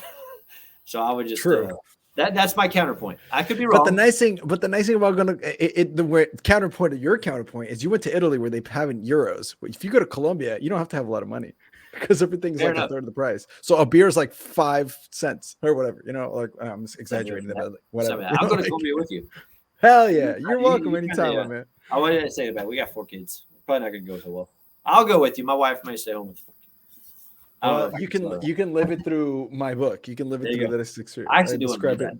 It sounds like I can't imagine going from freaking Colombia to the Corn Belt. It's just like, hey, here's a place with vibrant life. Now go to Nebraska. And I say this as somebody who's never been in Nebraska. I sold a summer in Iowa. I loved Iowa. I love those people. Not a lot going on. Not a lot going on. Much. Which fit me perfectly. It was great. But oh man. All right, brother. Well, hey, I think it's time for ponytails. I think it's time for ponytails. This is a good. Oh, this has been so good. I mean, was this what you wanted? I hope it didn't let you down. You're super excited about this. Dude, this has been awesome. It's been awesome. Okay. Cool. Well, I'm excited about this. Again, for people that don't know, ponytails is we have our guests specifically save 1, 2, 3, 4, 5, as many stories as they want of their best things that they learned, or funniest stories, or craziest things, or whatever. So this is like out of the experience that Mitchell had over his 6 summers. This is where either we've had it all. People went to jail, they came back and still hit Sizzler. We had impactful memories about leadership lessons. We've had people doing all sorts of different crazy stuff at Sizzler. I don't know what's going to come out of Mitchell's mouth, but I'm excited about it. And I don't even know how many stories he got prepped, but the mic is yours, my friend. To, ponytails galore, all you. I have two. The first one is an anti-ponytail. And that was as an adult. This happened last July. So we moved up to Bremont, Texas, as I told you, population 929. Sold our house in Houston, moved up here in time for our boys to start school. Believe it or not, this may come as a shock to you, but the rental market in a town of 929 people is not real great. I got another train coming, man. You want to do should I go inside? You want me to take you inside, or do you want to do an advert? I'll take you inside. I do have one more ad to do and an announcement, a couple of announcements. Let me finish this one. The train will come. People on whatever podcast app they're using are probably like, what the frick is going on? Anyway, all right. So we moved here in June of last year. And I said, rental market's not great. So we abandoned this town of 929 and we go down the road to the bigger town of 1,400. And we found a rental house there. And it is a single wide trailer. It's 1,200 whole square feet. And it has just been placed on this piece of property. And I understand that I've sold books long enough. I sold books long enough to understand, the preconceived notions of certain demographics. So this single wide trailer with half of its lawn as dirt, like it was just dirt, just straight sand. The other half of it was kind of grass, but it's really just weeds. And we moved from a house to a 1,200 square foot single wide trailer. So you'd put half of it in storage, still in storage a year later. We were supposed to be in our house by January, and I'm sitting on the porch instead. So it didn't fit, shockingly. So we had stuff everywhere. And dang it, the train's going to be here in a second. Anyway, so the anti-ponytail. We have a book guy come to the house. I've been planning on how to mess with this. Yeah, I've been planning on how to mess with this first book guy for so long. And he meets my wife at like noon, and I'm not home, and I'm so pissed. She's like, a book guy came here. He's going to be back here tonight. And I'm like, I wanted to like call the cops on him, pull a gun on him, like take his book bag, just do something radical. Didn't get to do any of it. So anyway, guy comes back. He's like, how long did you sell? I'm like, 6 summers. He's like, oh, that's so cool. He's a beat contract. I'm really speeding this thing up before the second point story. Oh, that's so cool, whatever. And I cannot help during the entire presentation that he gave me, it's like, I'm living in a single wide trailer without a front yard. I don't even have a porch on this thing. And I couldn't help but thinking, like, your second summer, right? He's like, yeah. It's like, 4 more summers, buddy. 4 more summers. You can have all of this right here. This is all. That's the anti-pony story. I'll tell the real one after this. Do you one more advert? I'll talk to you. Yes, sir. Oh, the 6 summers gets you a single wide trailer with half a yard, y'all. That's it.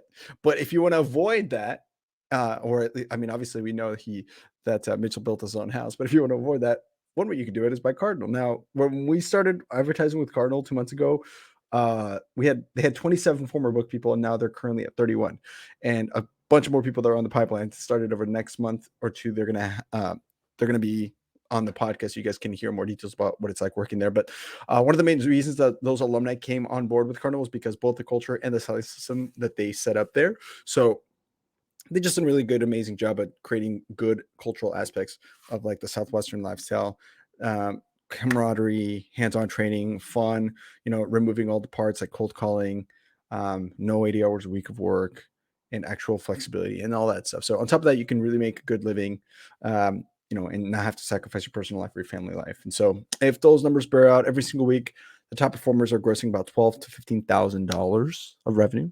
And they have done about that. They've done that averaging about 31 to 34 hours a week. So that's gross profit, 15K of gross profit on average for 34 hours. That's not bad. So they're in growth mode, and they're looking to double in 2022 as they have since they first started. So if you want to find out why so many book people are working there, go ahead and refer yourself or a friend. Click on the link below.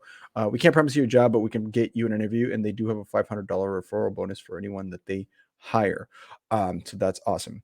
One last thing, guys, and I want to make sure I mention this. We do have some pretty awesome guests in the month of July and August. Roger Smith. Woo! that's an exciting one to look forward to. And Marcel Mayer is actually going to be on the show as well. We're still trying to book down a time where we can get him on the show. He's a busy guy, as you can imagine. And of course, we have Dustin Hillis, who will be on our show probably sometime in September. The recording is set for August, so we're excited about that. And just kind of to have a one-on-one conversation, more ponytail style, about all sorts of things happening currently there and after.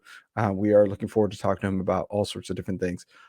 So look forward to that. It's exciting to share that conversation with him. So anyway, back to Mitchell and the last ponytail. Thank you for hanging on this far. You guys are awesome. If you guys if this is your first episode and you're like, this is awesome, where do I find more? Literally hit subscribe right down here. Hit subscribe below this little on-air button on YouTube. Or if you're on Apple Podcasts and Spotify and you're listening onto there, make sure you guys hit the follow download button or the little plus sign on your thing, and it'll actually show you and take you to all our other shows that we have on there. You can listen to it while you're at the gym.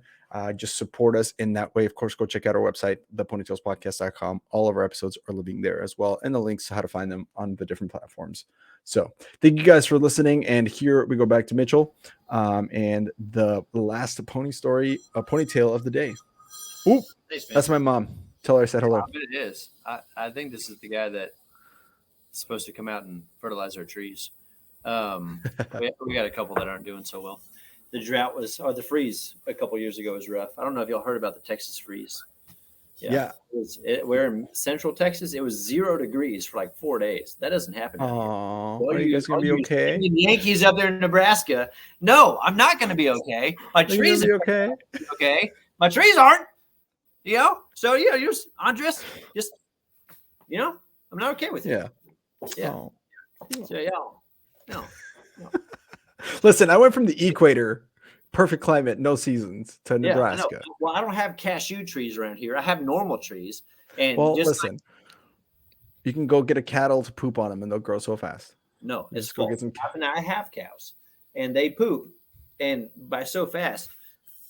Look, all right, you started this, not me. This is not a part of the ponytail. You plant an oak tree this big around. By the time I die, it'll be this big around. All right, I have oak trees out here that are this big around.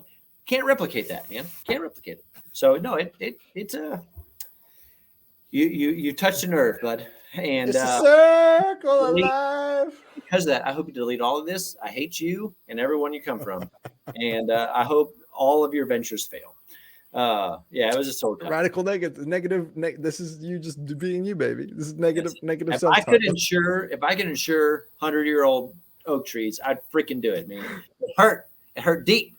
But anyway, yes. So I just want everybody to, I know they're going to cut short my anti-pony story.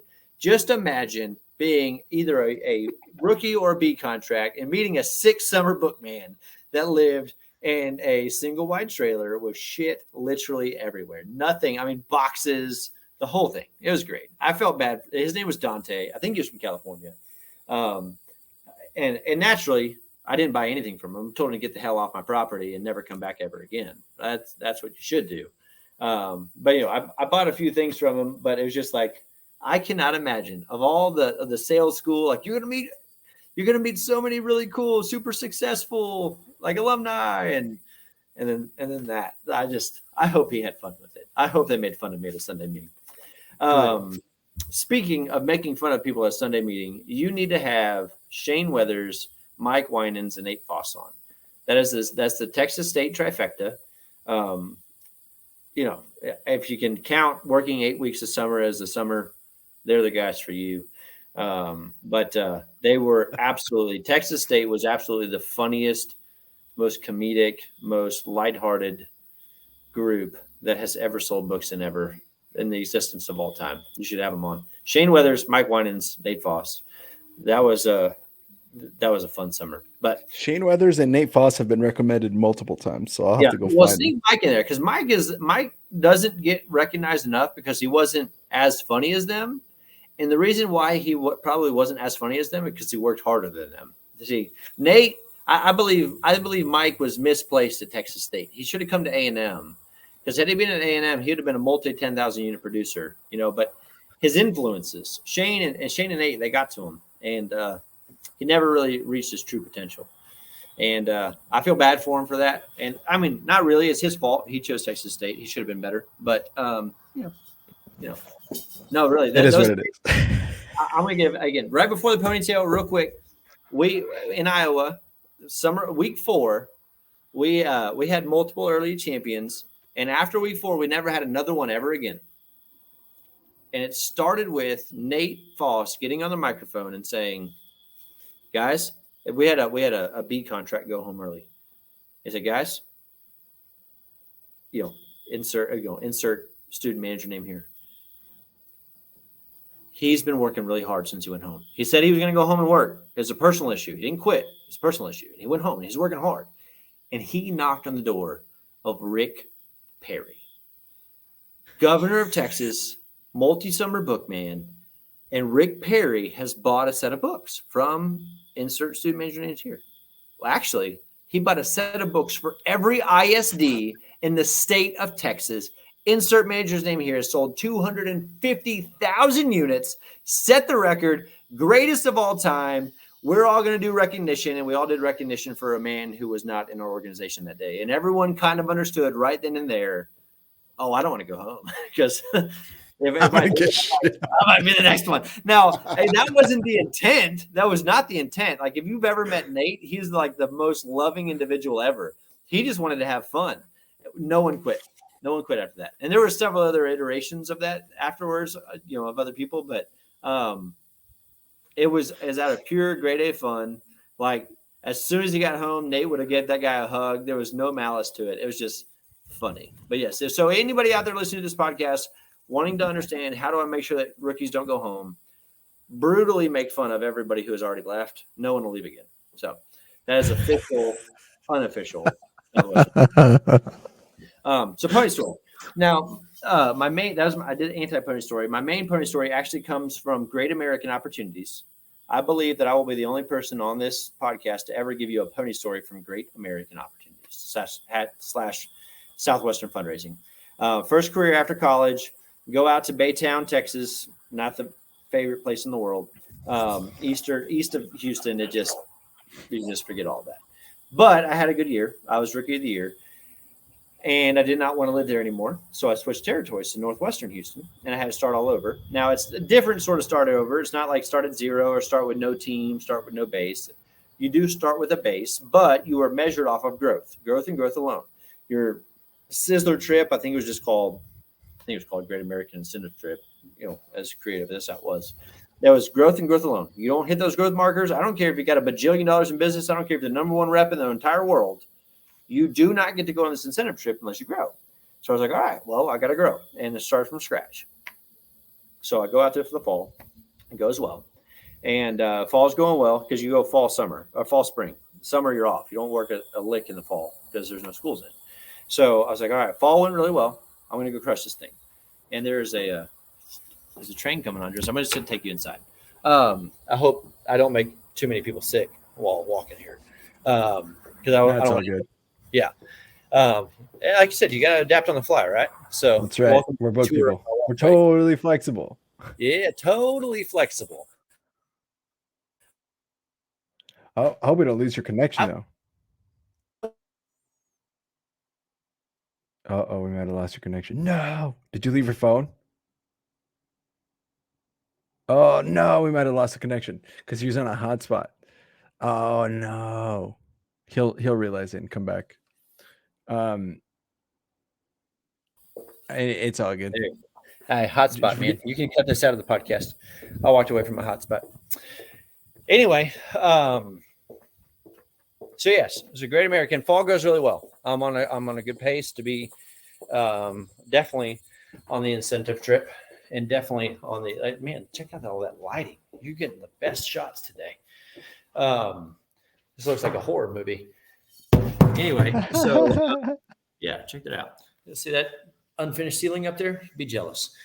So it's better than that single wide with that. That's not a lie. There's a reason I'm doing this here. I told you this so my kids are going to sell books one day because they're so good at finding moms and dads. It doesn't matter where you hide; they're going to track you down. So you gotta escape completely. But anyway, fall goes really well. It's set up well. Spring has started really well, and I need to finish strong. Right. Because, I don't even really need to finish strong. I've already hit growth. I've already hit the incentive trip, but I want to finish strong because what you learn from books, it's about how you finish. I want to finish. So in the fundraising game, there are only a few different types of groups, different athletic groups that do fundraisers in the late spring. And so, all right, let's go find some. And there's a brand new high school, Tom Ball Memorial. It's like, you know what? The hardest part about selling fundraisers is getting on campus. And as unfortunately we've seen from recent history, there's a reason why it's difficult to get on campus, right? They don't just let anybody on, nor should they. And so I couldn't get in there. So I went in there like November, couldn't get on. I just asked for coach so-and-so, couldn't get on. Go back in January, ask for coach so-and-so too, can't get on. Ask for coach so-and-so again. How loud is that? Oh, man, we can still hear that. Yeah. You're going That's to. okay, though. Yeah. Anyway, so, time for, they'll stop honking. Take a drink. That's all good. I'll just mute you for a quick second, and then so people understand what this is if you ever sold cookie dough or anything like that in high school, or Great American is that fundraising company that would come in and be like, you can win this telescopic pen or this amazing thing, and all you got to do is go door to door and ask your mom to go take this sheet to work and see how many of her coworkers buy cookies. That's what Great American did. That was that company, and they'd be a person, and then they have some cool prizes that you could win if you sold so many cookie dough or so much candy bars or whatever the heck it was. That's what it was. So, filling people in for that. Wow, your house looks amazing, though. Thank you. You saw like a whole 80 square feet of it, which is not big. It's a small house, and we did that on purpose. But that's for another part. That's for story for another time. If anybody wants to talk about how to build a house and how to build it to fit their needs, we maximize space. We're space maximalists, even if we are minimalists on square footage. But yes, so yes, that was a spot on, right? Sell cookie dough, sell discount cards, sell you name it.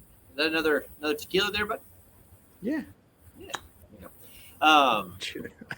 But anyway, so it's time, right? So the hardest part, like I said, is getting onto a campus. Once you get one coach, you have free reign to get on the campus whenever the hell you want. Hey, I'm here to see Coach Smith. I call Coach Smith, the front office calls. Hey, Coach Smith, Mitchell, Steffan, the fundraiser guys here see you. Yeah, send them back. You see Coach Smith, and then you kind of have not necessarily explicit permission, but you have permission to go see as many coaches as you want to see, sell as much as you want to sell. And so I'm working here. Try to get in. Nothing. Not going to happen. So what? Did you freeze on me? There you go. So some things I learned from Southwestern are: 1, you knock late. Yep. Obviously. And 2, you're persistent no matter what, right? And show confidence is number 3. I was going to work late. So it's 4:00 in the afternoon for fundraising, in case anybody is considering. 4:00 in the afternoon is late. So I roll up to the back of the building, and I wait for all the kids to clear out. This is very creepy to anybody who's never sold fundraising, by the way. Wait for all the kids. Well, also selling books is creepy to anybody who's never sold books. So it's like, hey, are there kids next door? But yeah, so wait for all the kids to clear out. And I know the next ones through that door are going to be they're going to be athletes. So I know it's that time. So I get out of my car. I start walking to the back door. I wait for some kids to open the door. I'm like, hey, hold the door. Show confidence, right? Work late. Now show confidence. Hey, hold the door. All right, cool. I walk right in. Sweet. Now I'm on campus. Go searching all the hallways for a coach. Everyone's already left. Your 9:35, 9:45, 10:55 knock was for naught. Right? I did meet one nice, sweet old teacher, and I left her a card, and she's like, I'll give you a card to other people. We all know how that goes, right? I actually got an email. I got an email from a teacher saying, hey, we're looking for a fundraiser. I was like, sweet, let's go do a fundraiser. So I go talk to coach. She's like, all right, here's how this is going to go. We're going to do this, and you're going to make this much money. Coach is like, all right, sweet, let's do it. All right. So we do a good fundraiser, and it goes very well. It's actually probably one of my best spring fundraisers I've ever done. Nice little cherry on top of the very good year. So I'm headed into the incentive trip on a high. And I can say, honestly, I worked to the last minute. And then number 4, the fourth lesson I learned from my very last summer. This is a story for another time. I'm just going to use it as much as I can from now to the finish. Story for another time, but I had my best delivery ever my very last summer, and I learned how to tack on. Finally, sixth summer, I learned how to tack on. Story for another time. But anyway, so fourth, you like learn how to tack on, right? Like if you want to make a great summer, an amazing summer, you got to tack on. So it's time for deliveries. It was cookie dough, as you referenced earlier. So we go to deliver the cookie dough. It all goes well. And after delivery, I'm like, all right, man, you got to tack on here. So, all right, well, what can I tack on? And I look at Coach, and I was like, would you like to go on a date? And she was like, yeah, let's do it.